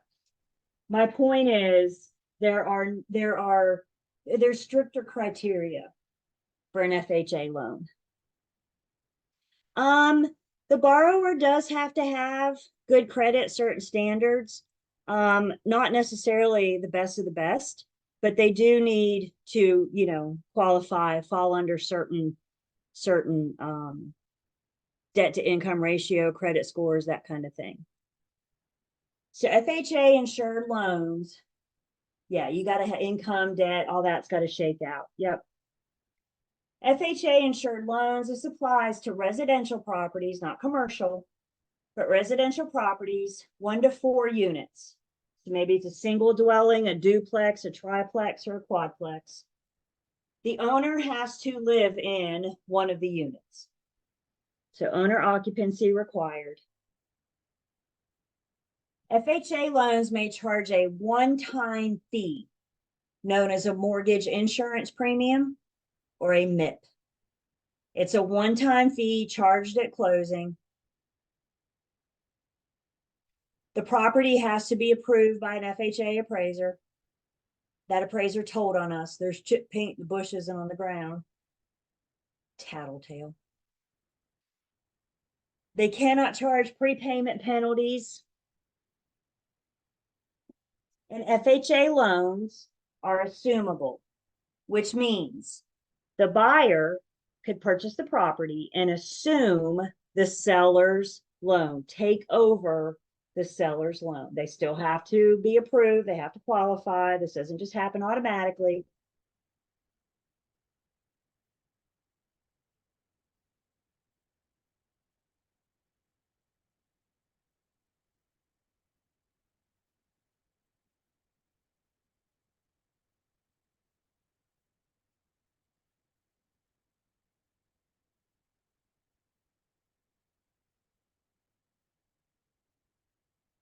Another loan type out there is a VA guaranteed loan. Again, this is government backed. This is the loan set aside for our veterans, our eligible veterans. Not all vets can get a VA loan. They still have to apply. They still have to go through the process, get approval. Eligible veterans includes the vet themselves, It would also include their unremarried widows or widowers. It's a great opportunity, a great program for our vets and their unremarried widows and widowers. Government backed. Again, the VA is not guaranteeing a loan. The VA is guaranteeing the lender in the event of the borrower's default. I'm here to catch you if this lender defaults. By the way, FHA nor VA set interest rates, loan amount criteria. That's all still done by the lender. They just offer that support, that protection. 1 to 4 units, must be owner occupied. Y'all ready for the big benefit of the VA loan? Check out their loan to value ratio. Boom. If vets qualify, they could buy a home with how much down payment? 0. Isn't that nice? What a great program for our vets. Again, they got to qualify. Don't, they still have to qualify, go through the process. There's a one-time funding fee required that can be financed. So you could start with more than 100% financing. If you get 100% loan and you finance the funding fee, vets get what referred to as a certificate of eligibility. The certificate of eligibility is their entitlement. How much are they entitled to borrow? And they're all going to be different because they all have different debt to income ratio, different qualifications. But they only get one certificate eligibility at a time. So once that certificate of eligibility is out there, once it's loaned out, they cannot get another VA loan until this one's paid off. They could get an FHA or conventional loan, but they're not going to get a VA loan. One certificate of eligibility. Once they get that paid off, then their entitlement is restored. And then the appraisal process is to determine the certificate of reasonable value. Again, not all properties are going to pass VA CRV requirements. So there's a different appraisal process. Not all homes are going to qualify. If you're working with a seller or you're working with a buyer that's getting a VA loan, again, just go check out the website. I really don't want you guys checking it out now because that stuff changes. That requirement changes. So just make yourself a note when you get that first buyer that's going after an FHA or a VA. Things that you might want to look for to determine if we're going to get the property approved. Here's another big perk of the VA. The VA loans can be assumed by anyone. They don't even have to be a vet to assume the loan. But remember, you only have one certificate of eligibility out there at a time. So if you let somebody else assume your loan, that certificate of eligibility is still out there and you can't get another one. You can't get it restored until you've gotten it paid off. We've got a couple VA testimonials. Yeah, it's an absolutely great program. I have one of our agents, he does mostly with vets.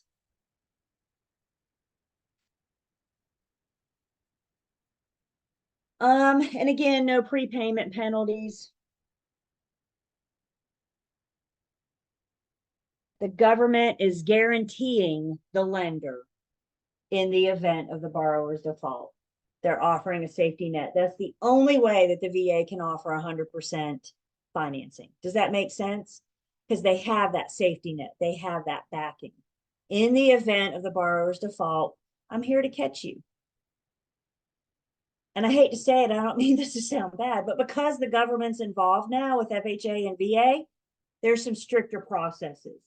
I know several, if you bought a home in the last, well, since the housing market crash, since 2010, 2011, you probably had a stack of paperwork about this big plopped down in front of you and told you to start signing. If you went VA, your stack of paperwork got like this big. It's a lot because the government's involved. I don't know another way to put that. The government's involved, so there's more paperwork involved. I always tell my buyers, no matter what type of the loan they're going for, I always tell my buyers to get their signing hand warmed up because that's all you're doing for an hour is just signing, signing, signing. Y'all ever heard the saying, signing your life away? That's exactly what it feels like. If you haven't bought a home, you should. It's there's risks involved. Questions on our conventional FHA or VA?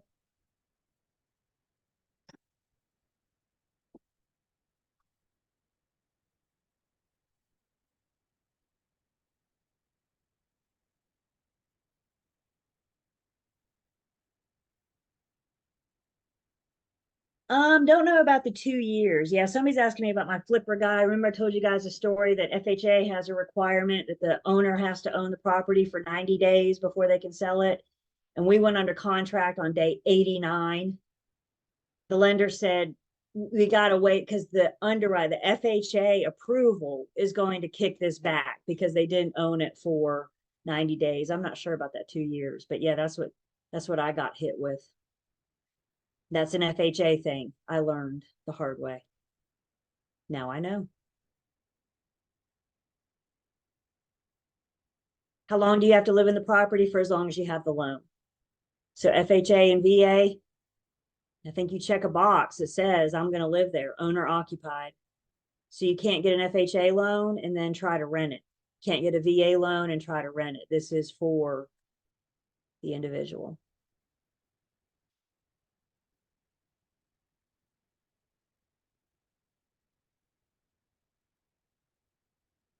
There's some other loan types out there too, not as common, but still we come across them. After conventional FHA and VA, probably the other most common one we come across is a USDA loan. What do you guys think of with USDA? Farmland? If you just thought of a big juicy steak, you're my kind of people. So when we think about USDA, we're thinking about farmland, rural areas, and that's exactly what we're getting a loan for here. It's a government-backed program. And the USDA offers loans for the family farm, or it's a means for low to middle, low to medium income families in rural areas. USDA is about rural. You're not going to get a USDA loan in downtown. It's got to be a rural area. Some benefits of the USDA. They may offer longer than normal repayments. Again, we're trying to help low income to medium income families in rural areas. So instead of a 30-year plan, let's stretch this out to 33. You still owe the same, but you're not going to owe as much each month. Those that qualify may get low to no down payment, little down payment. They may be able to subsidize their interest rates, which means interest doesn't accrue. They may be able to defer making some of those interest rate payments. What you're looking at here, I don't know how well you guys can see it, but the red dot or the red pin in the middle is Winston-Salem.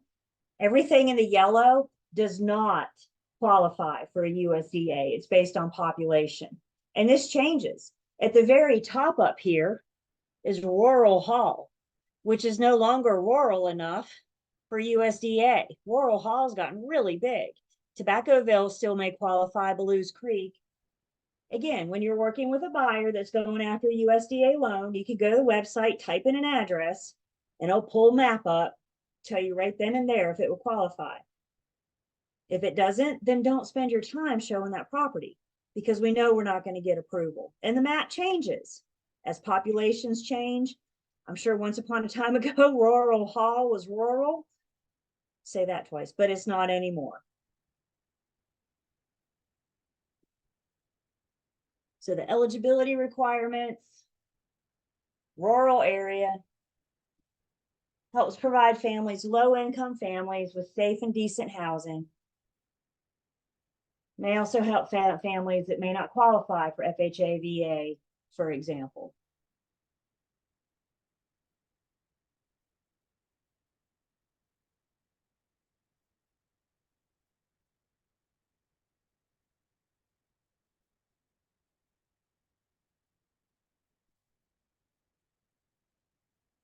Another type of loan that we still see some, not as much as we used to, but it's still out there, is seller financing, also known as a purchase money mortgage. Seller financing is purchase money mortgage. And in seller financing, the seller is acting as the lending institution. So not only are they selling you their house, you're also going to pay them every month instead of paying a lender. They have financed the purchase. Where I still see this is, for example, is like really large tracts of land. And you might see the wooden sign on the corner that says, 40 plus or minus acres available, seller financing available. So what that's telling you is that the seller is willing to finance, they're willing to act as a lending institution. Back in Unit 10, we talked about an installment land contract. Same situation, the buyer's buying and they're paying the seller, they're just doing it on payments. The difference in a purchase money mortgage and an installment land contract is when the deed changes hands. In a purchase money mortgage, the buyer gets the deed at closing. In an installment land contract, the buyer gets the deed once they've made the last payment. So the difference in the two for our purposes, the difference in the two is when the deed changes hands. Buyer's paying seller.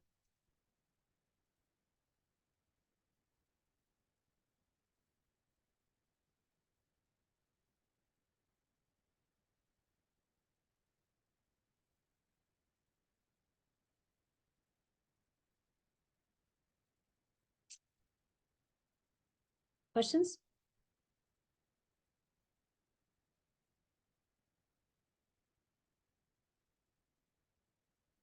I've got a few more loan types to mention, not spend a lot of time on, but let's take a break first. So let's take 10. We come back, we keep going in Unit 15.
Come back.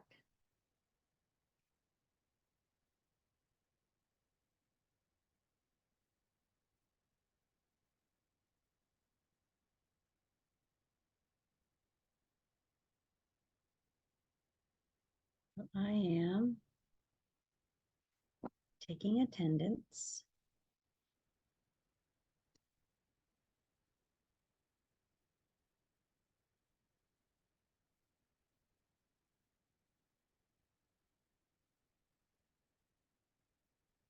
Thank you.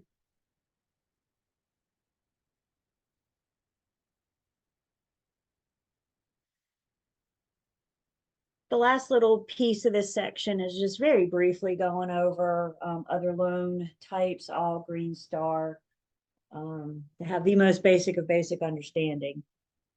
A package loan combines real estate and personal property. So if you're buying a furnished home, for example, quite common down at the beach, let's say you're buying a condo, you very well may buy that condo furnished. You may do so with a package loan. You're combining real estate and personal property, packaging them together. Bridge loans are exactly how they sound. It's a short-term loan, maybe a couple days, maybe a week, but it's meant to fill the gap. It's meant to bridge the period of time from one loan ending to another loan beginning.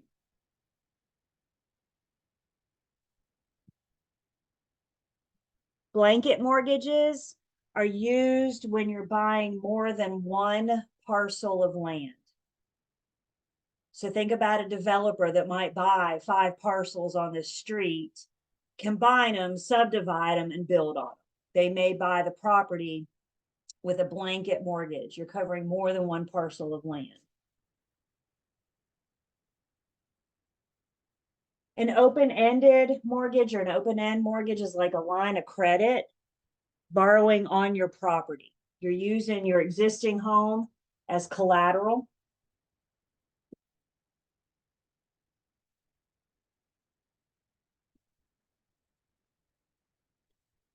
Construction loans are asked to finance new construction. Construction loans get tricky. Think about it. You're asking the lender for money for something that doesn't exist yet. You're standing on a hunk of dirt with a dream and a blueprint going, finance this. Construction loans are often distributed in like installments. So the lender may say after certain stages of construction, we'll give you more money. That way they make sure that you don't take the whole lump sum and run away.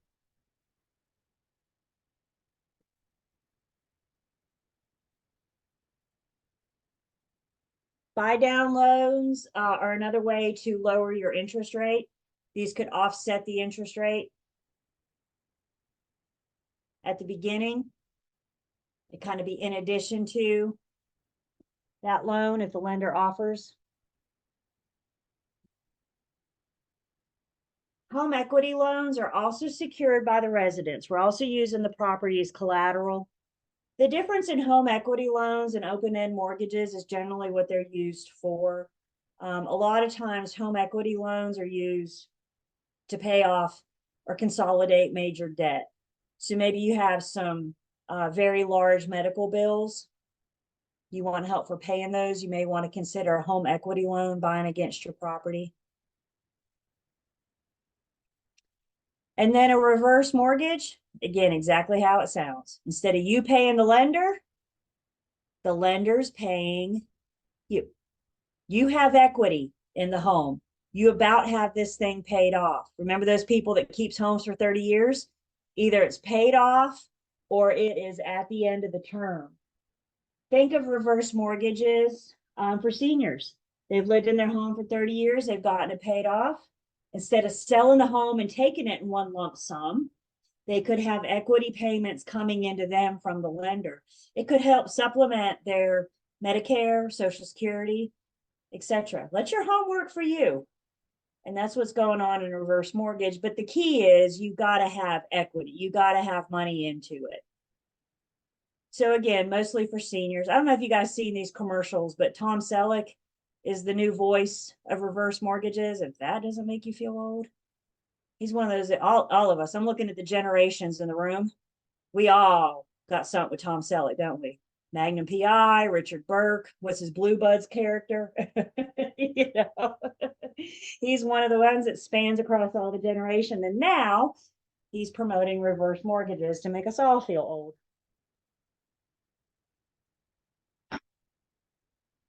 Again, you guys don't get bogged down on these all green stars.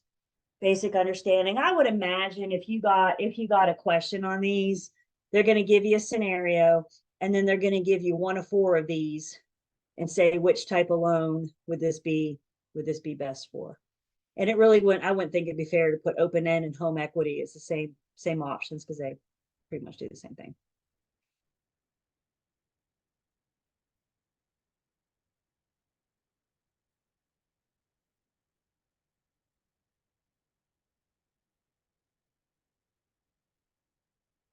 Mortgage priorities, we've been through this. They're paid in the order in which they're recorded.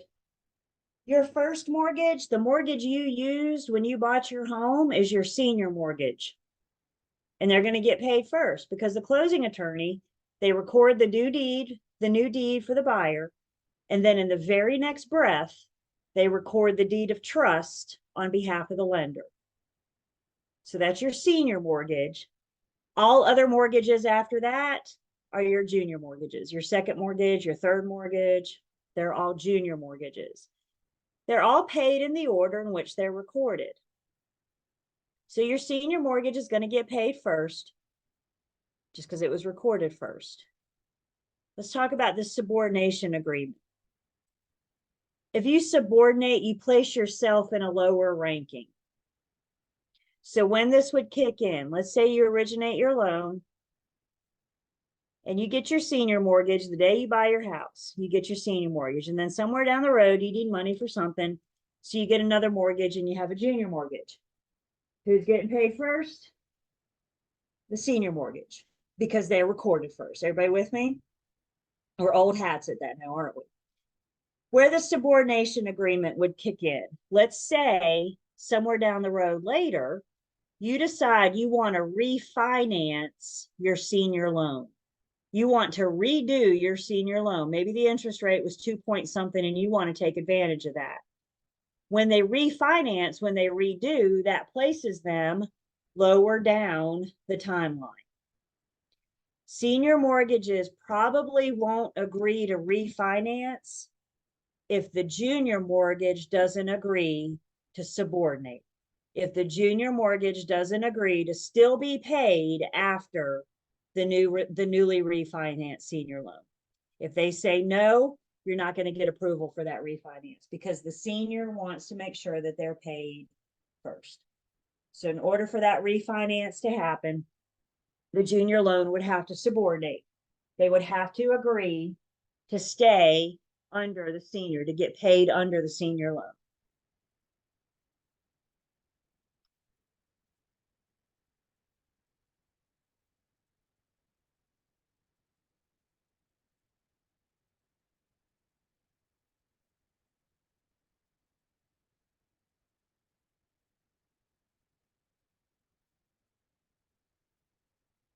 So let's talk about some practices and procedures. The loan application. Now we're going to get specifically into the loan application when we look, when we get to Unit 21. But the loan application, the lender is gathering information about the people, they're gathering information about the property, and of course they're putting together information about the loan. Borrower's information, employment, earnings, assets, outstanding financial obligations, what's your debt? Property is looking for improvements to the property. Does it have clear title? Are there any issues with like an encroachment, for example? If it's an FHA or a VA, does it qualify? Is there chip paint laying around and it was built prior to 1978? And then information about the loan. Is this a residential loan? Your repayment terms, interest rates, etc. So the loan application isn't complete until the lender gets all this information about the borrower, all this information about the property. Somebody asked about the approval letter. All we can only get so far in the process until we get a contract, until the buyer and the seller have a bona fide contract in their hand. We can get the people pre-approved or even pre-qualified. We'll talk more about that. But we got to wait for a property before we can actually begin the loan application. This is where, in my opinion, we as the brokers do the most, because we are helping educate our buyers, their borrowers through the transaction. And we need to help them understand certain things about the process. And one thing, hopefully the lender is telling the borrower, if not, we're going to as well. But a conversation we need to make sure that we have is that I can't have them financing anything until this house is closed. You guys know real life stories. Buyers go under contract, they get really excited and run out and buy a brand new car to go in the brand new garage. You know what that just did for their credit? Game over. Buyers get really excited, go to Rooms To Go and open an account with living room furniture, dining room furniture, bedroom furniture. You know what that just did for their credit? Game over. We've got to have this conversation with our buyers. We have got to have this conversation, because I get it. They get excited.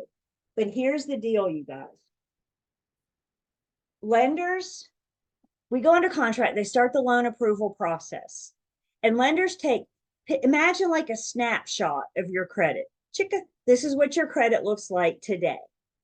They get you through the whole loan process, contract to closing. We're days away from settlement, and they take another snapshot of your credit. Chicka, this snapshot and that snapshot had better be awfully similar. Because if they're not, we may have to start all over. Game may be over. Closing may be delayed. So please, if you don't get anything else from these units, please have these conversations with your buyers. Again, hopefully the lender is as well. But have these conversations with your buyer. Now, I might not say, of course, my buyer can go out for dinner tonight and put it on a credit card if they have a beach trip plan. I mean, I'm not saying, but they can't run around opening new accounts, closing new accounts. That snapshot, that debt to income ratio needs to be similar from the time of loan application to the time of settlement. Debt consolidation. Don't try to do a debt consolidation. It may be in the long run, but your pictures don't match. And that's what they're looking at for that final loan approval. They're working on the numbers that you gave them at loan application. Another thing lenders look for are credit scores. Our credit scores range from 300 to 850. The higher your score, the lower risk that you are to a lender. What does it say to a lender if you have a credit score of 795? You're good, right? You pay on time every time, right? Lenders like that. What does it say to the lender if you have a credit score of 400? Either you don't have any credit or you're not good at making your payments. So they do look at your credit score. That's not all that they look at, but that is one piece that they consider. If you have a lower credit score, you may be able to get in with higher interest rates, more down payment, right? You may just have to pay a little bit more to insure the lender. They also look at your credit history. So underwriter is the lender's people, if you will, that does the deep dive on your credit history. When we say after the housing market crash, they don't leave any stone unturned, that is absolutely true. Underwriters are in there digging all through your credit with your permission. They're digging all through your credit. They're looking for everything in your credit history to paint the picture of the borrower that you are today. So your history, your credit history tells them about what kind of borrower you are today. Now, they're going to look 2 years detail, debt and income. They may go back 7 years of repayment history. If there's any inconsistency, if there's any questions, they may go back further. They may go back more than 2 years. They may make exceptions if you can show a good reason. For example, death of a spouse may make an exception. And for those applicants that have a history of being late, they more than likely would not be eligible for an FHA VA because the government is less willing to offer that protection, offer that safety net for the lender. So it's kind of the deep dive. We'll talk a little bit more about underwriters in a second.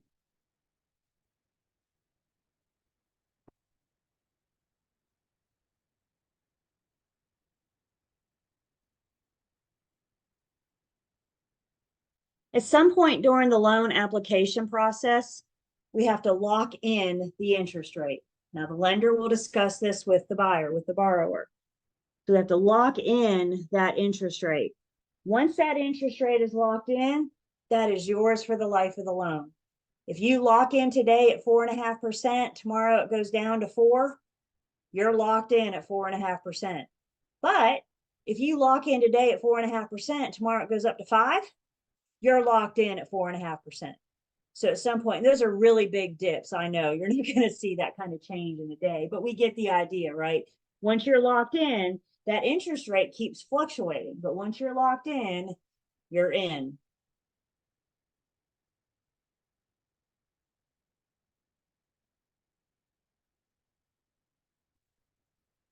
So let's bring this home. Let's talk about what all this means for us. This is why we're here. We just need a very basic understanding of this process. I'm not here to approve a buyer. I'm not here to tell a buyer whether they're financially qualified to purchase a home. But I do need a basic understanding. Like I said, you guys, with our buyers, we're the front line. We're the ones that we want them coming to. So if they have a basic question, we can help them through it. Otherwise, we need to get them to their lender. Some of the math that we're going to do on Thursday is pre-qualifying a buyer. What if your lender is not available to give them that pre-qualification, but they want to go see homes this weekend? You want to spend your weekend showing them property at their word? Or do you want to crunch a couple numbers and make sure everybody's best utilizing their time? Also understanding this whole idea of pre-qualifying versus pre-approved. Pre-qualifying is the first step in the process. And basically in the pre-qualifying, the borrower and the lender talk, and the borrower says, this is my income and this is my debt. The lender doesn't verify it. They say, based on what you just told me, this is what you're pre-qualified to buy. If we were to take that a step further to a pre-approval, now the lender has touched it. Now the lender has crunched the numbers, verified the numbers themselves, not just based on what the borrower told them. Some lenders will get borrowers pre-approved before they find the property.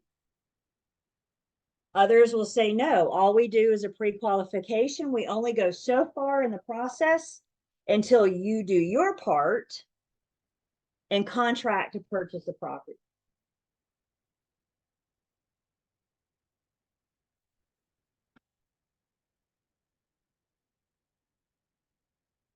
Here's our underwriting again. Again, just a couple things that they're looking for. A lot of times it's computerized. Humans still need to touch it just for that verification. Again, all lenders are different. Some underwriters are in-house, some are outsourced. Once we go under contract, remember we've said buyer's agents. We're under contract, you notify your buyer, do your little mini celebration. And then one of the first things I need you to do is get this contract to the lender. The longest part of the contract to closing process is the loan process. So we got to get the lender starting on their thing today. When we submit that contract to the lender, have a conversation with your buyer and let your buyer know. The lender will reach out. The lender will be in touch. The lender will request documentation and information. I don't know what they're going to ask you for, but just comply with the lender, because the lender can only get so far in the process until they get that information from the borrower. So tell your buyer, congratulations for being under contract. I have submitted your contract to the lender. They will be in touch. The lender is your priority. If they need it, if they're asking for it, it's for a reason. Get it to them. Would you guys be surprised if I told you that there were buyers that delayed their own closing because they had poor communication with the lender? The lender can't go on without the buyer. So have these conversations. Guys, I tell my buyers to call the lender back before they call me back. That is their priority. So once the lender gathers the first round of information they're looking for, we got to get the appraisal ordered.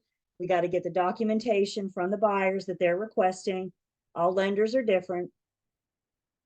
Once they get that first round of information that they're looking for, they will send the loan application, complete loan application, to underwriting. Underwriting takes a couple days, weeks, whatever, all different. It's not uncommon for the loan to come out of underwriting the first time requesting more information. It's very rare for it to come out the first time not needing something else. It's not uncommon at all. Don't get excited. It's part of the process. When it comes out of underwriting the first time, the lender will be in touch with the buyer about what they need, what else they need. And again, I've had so many buyers. I can't believe the lender's out. Do I have to give them this? Well, only if you want the loan. If you don't give them that, you're not going to get the loan. Here are your choices. It is what it is. If they're asking for it, it's for a reason.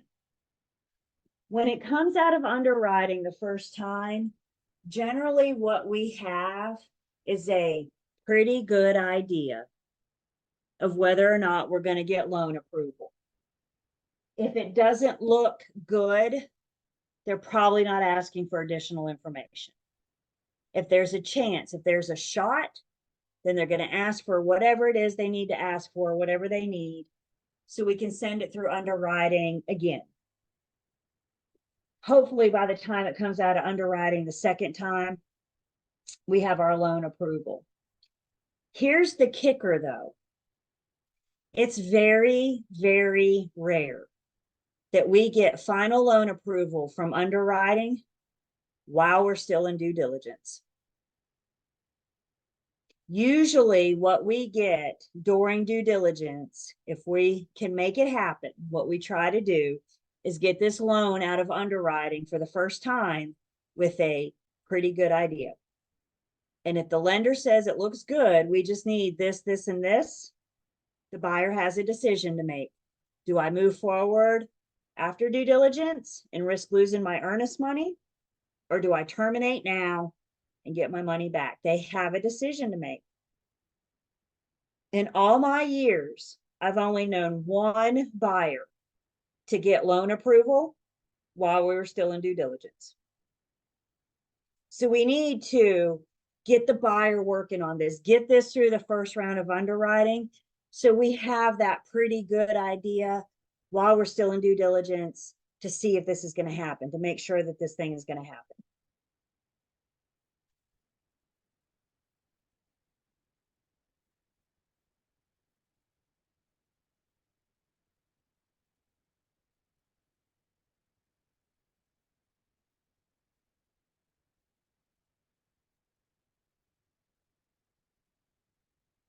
By the way, my picture here, I always refer to underwriting as the black hole. You may not always know where it is. You call the lender and you say, hey, how are things looking? And the lender says, oh, it's in underwriting.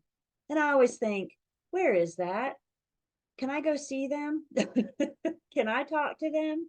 They're in some kind of magical place somewhere, underwriting world. I've never been able to talk to an underwriter fully, just the lender.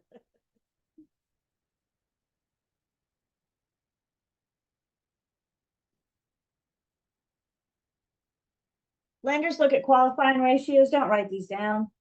This is the math that we're going to do on Thursday. Specifically, we're going to talk about those qualifying ratios for conventional loans. So we're going to focus on that 2836. And of course, you will have the opportunity then to write it down. FHA qualifying ratios are a little bit higher.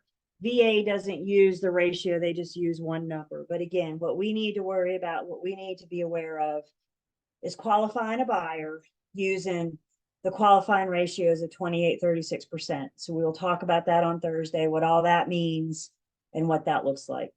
Questions so far?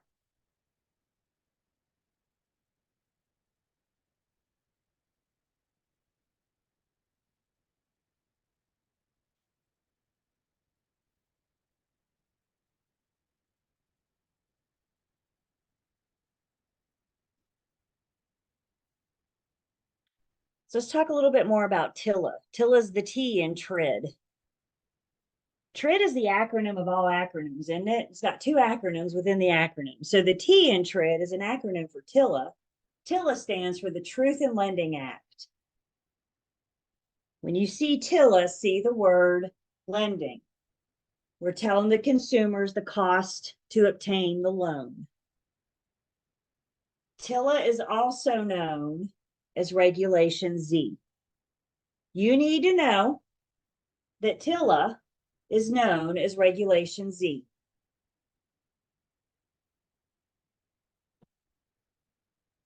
TILA kicks in when credit secured by residents. By the way, TRID only applies when a lender's involved. If it's a cash buyer, TRID's not around. It's a consumer protection from the lender. So it applies credit transaction, residential properties only. TILA doesn't kick in on commercial properties, just residential loans. Tells the cost, the consumer, the cost of obtaining the loan, obtaining the credit. And it requires disclosure. Remember TRID, TILA, RESPA, integrated disclosure. These are all disclosure acts, disclosure laws. Lenders can't have secrets from borrowers anymore. They have to disclose it all. Specifically, TILA defines the chief disclosures as the APR, which stands for the annual percentage rate. The APR is more than the interest rate. It's all of the finance charges. It includes the interest rate, but it's more than the interest rate. It's a more realistic number than the interest rate because it has all of the finance charges.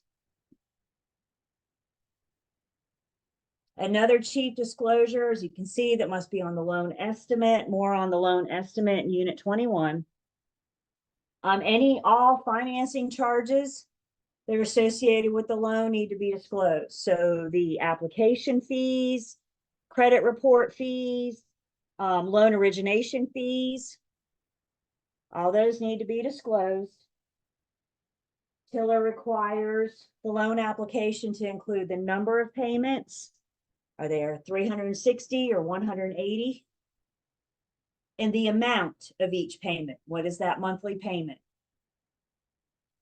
It also requires disclosure on the total amount financed. When we get to Unit 21, we're going to look at a sample loan estimate. So we'll see what one of these looks like. So one piece of TILA is all about disclosure, telling the consumer this 30-year commitment that they're getting ready to make.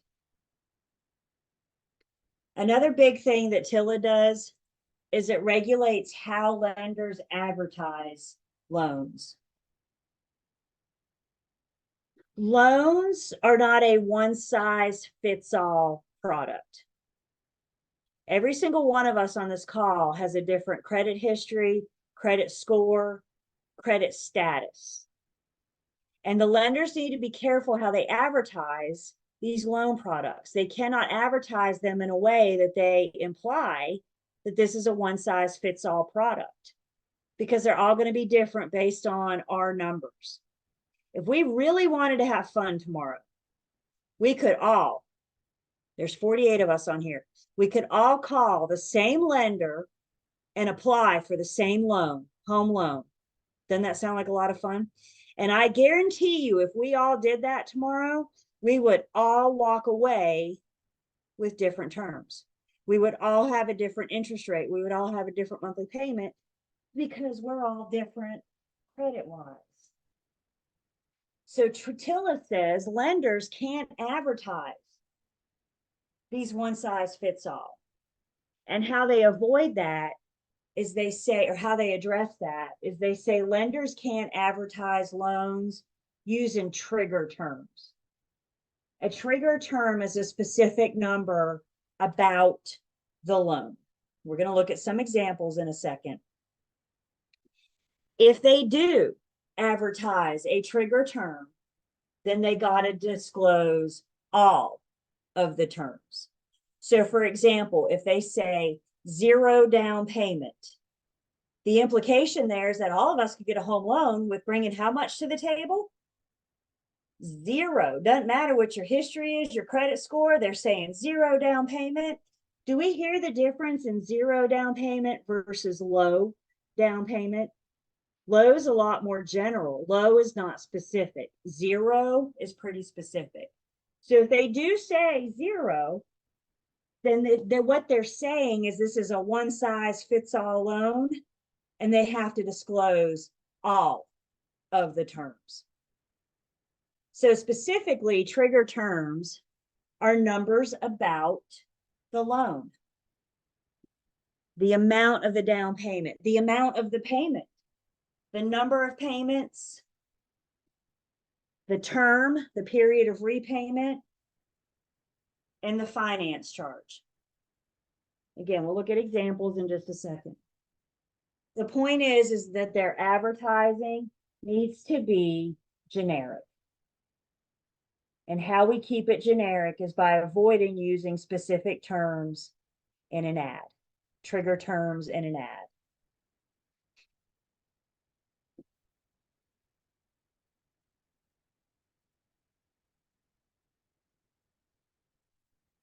So if we look at a couple examples to see what we're talking about with these trigger terms, again, about the loan. $600 monthly payment versus a low monthly payment. That 600 is pretty specific, right? That's a trigger term. Low monthly payment, what's low for you could be a different low for me based on our credit history. 0 down payment, oops, you just hit a trigger term versus low down payment. Lenders got to be very, very careful how they advertise. And today, they need to avoid trigger terms. By the way, brokers, even though we're not lenders, we still need to be careful how we advertise that listing, especially if the seller's loan is assumable. We cannot advertise the interest rate. You've hit a trigger term. Brokers, what we're saying is seller's loan is assumable. Contact me to get the information of the lender. Where do lenders advertise? Anywhere and everywhere. Yep. You must not be in that market. They're not targeting you. They're trying. But yeah, I see them. Social media, there's flyers. Maybe it's because I talk with them. I mean, I can't go to a meeting without getting flyers from a lender about their newest product. I mean, that's it. But if they bring us breakfast, right, we get to hear the little spiel and I walk away. I mean, they brought me breakfast. Okay. And I walk away with some flyers and pamphlets. So that's like one place they just need to, they can advertise their products, but they're not hitting those specific numbers. And they brought me breakfast. So it's a win-win. I've talked about food a lot tonight, haven't I?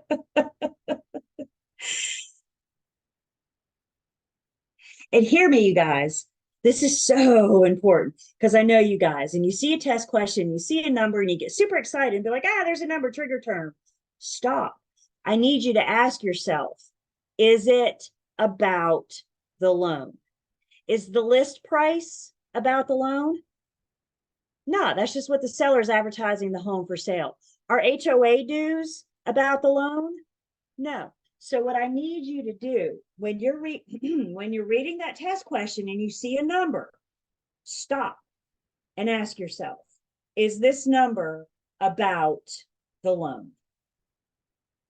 List price, HOA dues, seller willing to pay $1,500 in closing costs. Those are not numbers about the loan. $500 bonus from builder for all offers in by the end of the week. That's not about the loan. And I think in the heat of the test, like I said, we see a number and we get excited. Ah, there's a number. Ask yourself, is it about the loan? So as mentioned, if any number, if any trigger term is hit, then they got to disclose it all. If any number, if they say 0 down payment, they're advertising a one size fits all, and they have to disclose everything.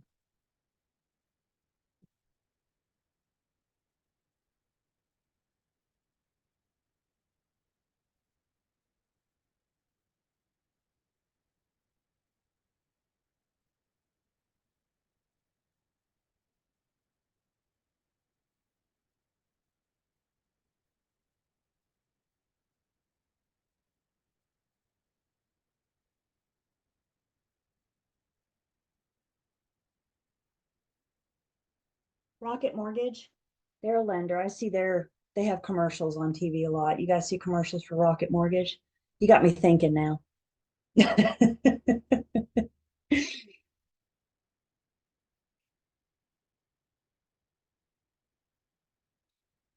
So, gee, Julie, what's the big deal? Penalties for violating TILA, and this does apply to us, even though we're not lenders, we still can't advertise those specific numbers. You could be looking at $10,000 per violation per day. You could, depending on other fines too, you may get to spend time in the big house with the little windows. And don't think that the North Carolina Real Estate Commission will be happy about this. There could be disciplinary action on your license as well. Is it worth it? No. Let's imagine a scenario. Let's say you get a listing and you get a really nice listing. It's a nice listing, good for you. And you decide you want to do a broker open on Thursday afternoon. Maybe you want to, let's do a wine and cheese on a Thursday afternoon. Anybody in with me? So you're going to do a wine and cheese because you want brokers to come see your new listing so then they can go tell their buyers about it. So you're hosting a broker open and inviting your fellow area real estate agents in to come check it out. You call your lender buddy. You'll make a lender buddy. And you call your lender buddy and say, hey, I'm doing a broker open. You want to go in on it with me? Your lender buddy's probably going to say, yeah, because what a great opportunity for them to meet other agents. So your lender buddy says, of course, that sounds great. I'll tell you what I'll do. I'll do the flyer. So they generate a flyer to promote this broker open. And in addition to their contact information, they put yours on the flyer. Your picture, your name, your phone number, your email address. And you don't proof the flyer before it goes out. And the lender hit a trigger term. Is your name on that flyer? Yeah. Proof those things before they go out. The moral of that story is, awesome. Thank you, lender buddy. Can I look at it before you send it out? That would be great. Thank you. This is where we could get ourselves. Like I said, I'm concerned about, we've talked about buyers assuming sellers' mortgages, especially with those historically low interest rates. I think that's something we're going to start seeing more and more of. And I've seen some possible violations in MLS already. So it's already coming up, warning guys, don't do this. But just make sure your BICs are proofing your ads before they go out. Because we know how social media works, right? Once you hit submit, it is out there and there ain't no getting it back. So get another set of eyes on it before you put it out. Fair enough? Everybody promise me. $10,000 per day. Ouch. Questions on TILA?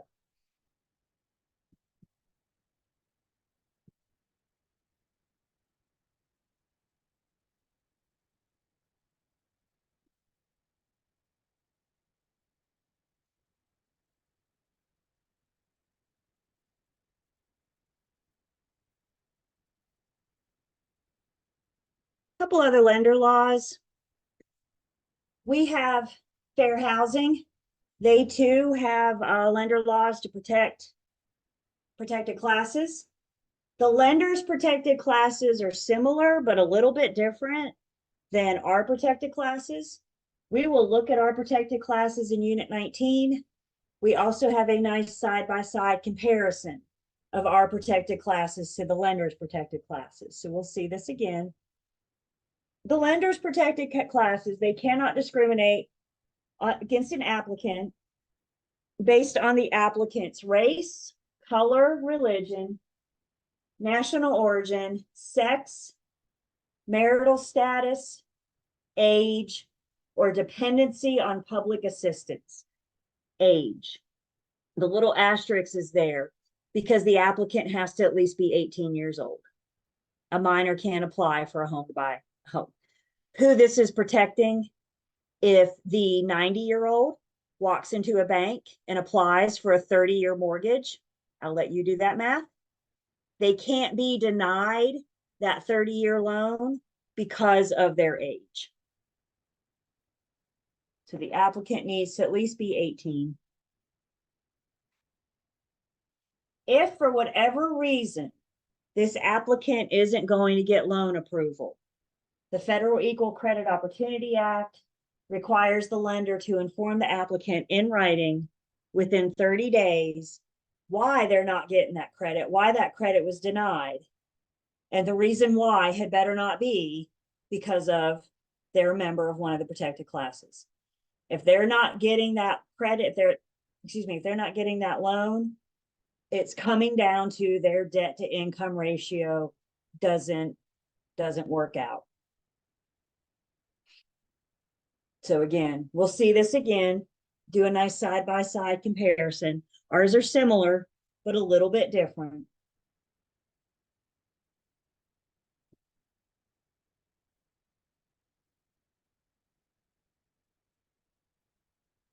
Another act the lenders have is the Fair Credit Reporting Act. This is what gives us the right to check our credit with the 3 Equifax, TransUnion, and here it is, Experian. Yep, thank you. This is what gives us the right to check our credit with the 3 once a year. Please check it once a year. I can't tell you how many times people never checked it. They assumed everything was all right. Something was on their credit report.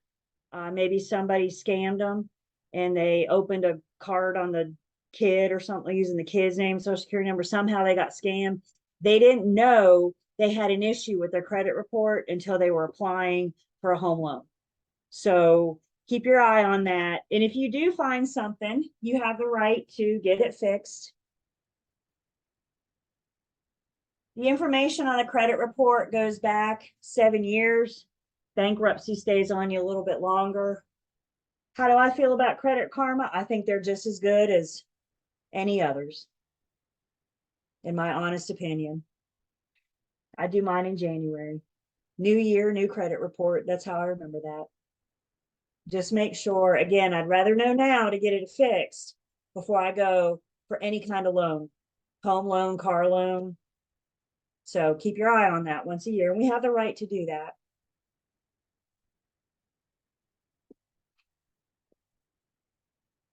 Another thing lenders need to be aware of is loan fraud. This is really, really bad. Loan fraud is providing false information in order to get a loan. You have lied on your loan application. That's bad. That's not a typo. You could be looking at fines up to $1 million. And again, spending time, big house, little windows. Brokers where this could come up.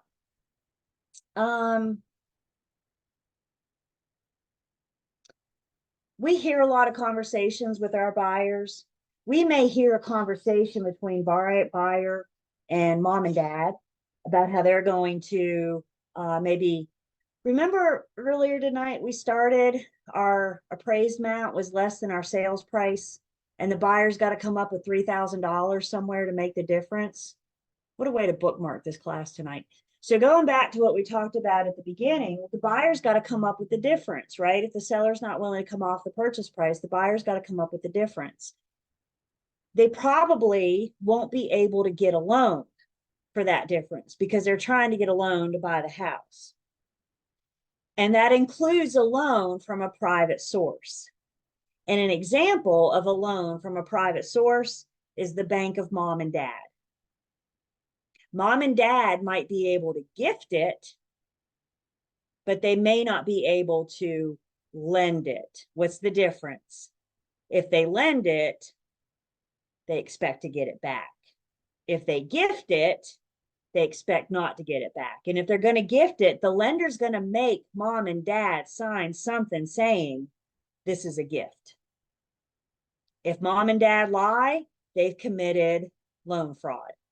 And I just say, because we hear a lot of these conversations, we hear a lot of these conversations, buyers share stuff. So I'm not trying to get anybody in trouble, but we just need to be on alert for these things. When the buyer says, well, mom and dad are going to give me the money. Okay, let's make sure we're all clear on what that means. Are they giving it to you or are they lending it to you? There is a difference.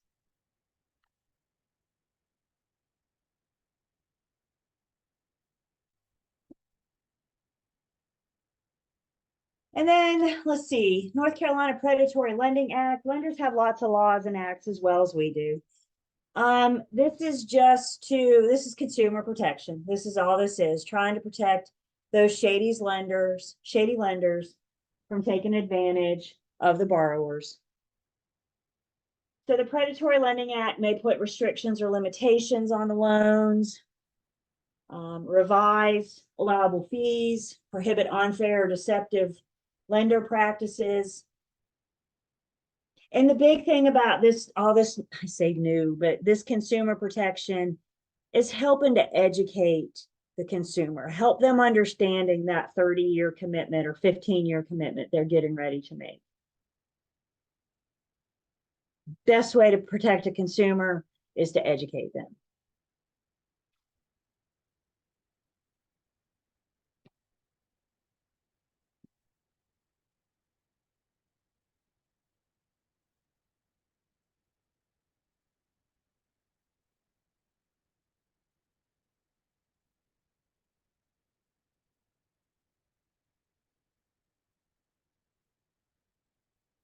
The last thing to say tonight is just another quick mention about RESPA. We talked about TILA. We introduced you to TRID. We're going to talk about TRID and RESPA in Unit 21. So more on that. What questions do I have?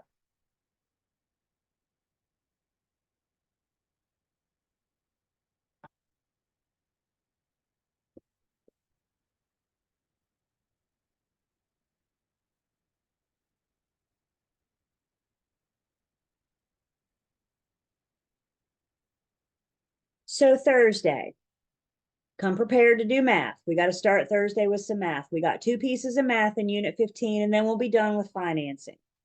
So we're going to talk about how you can find that monthly principal and interest. We're going to talk about the math to qualify a buyer. Once we do the math in Unit 15, then we jump ahead to Unit 21. Please look ahead. 21 is my favorite. 21, we actually get to closing. We've been building up to it and building up to it. In 21, we get to go. So we're going to talk about the contract to closing process, a little bit more, nice refresher on the attorney, just the whole from the day we go under contract to the day we close is unit 21.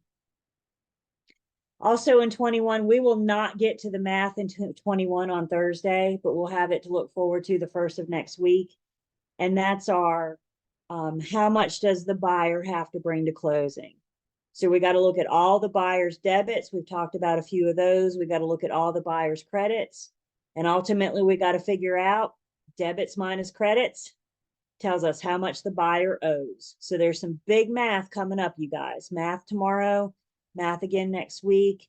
After that, we're over the cusp of it. I got a little bit more math after 21, but 14, 15, and 21 are our heavy math units. So we're plucking away at those. Questions?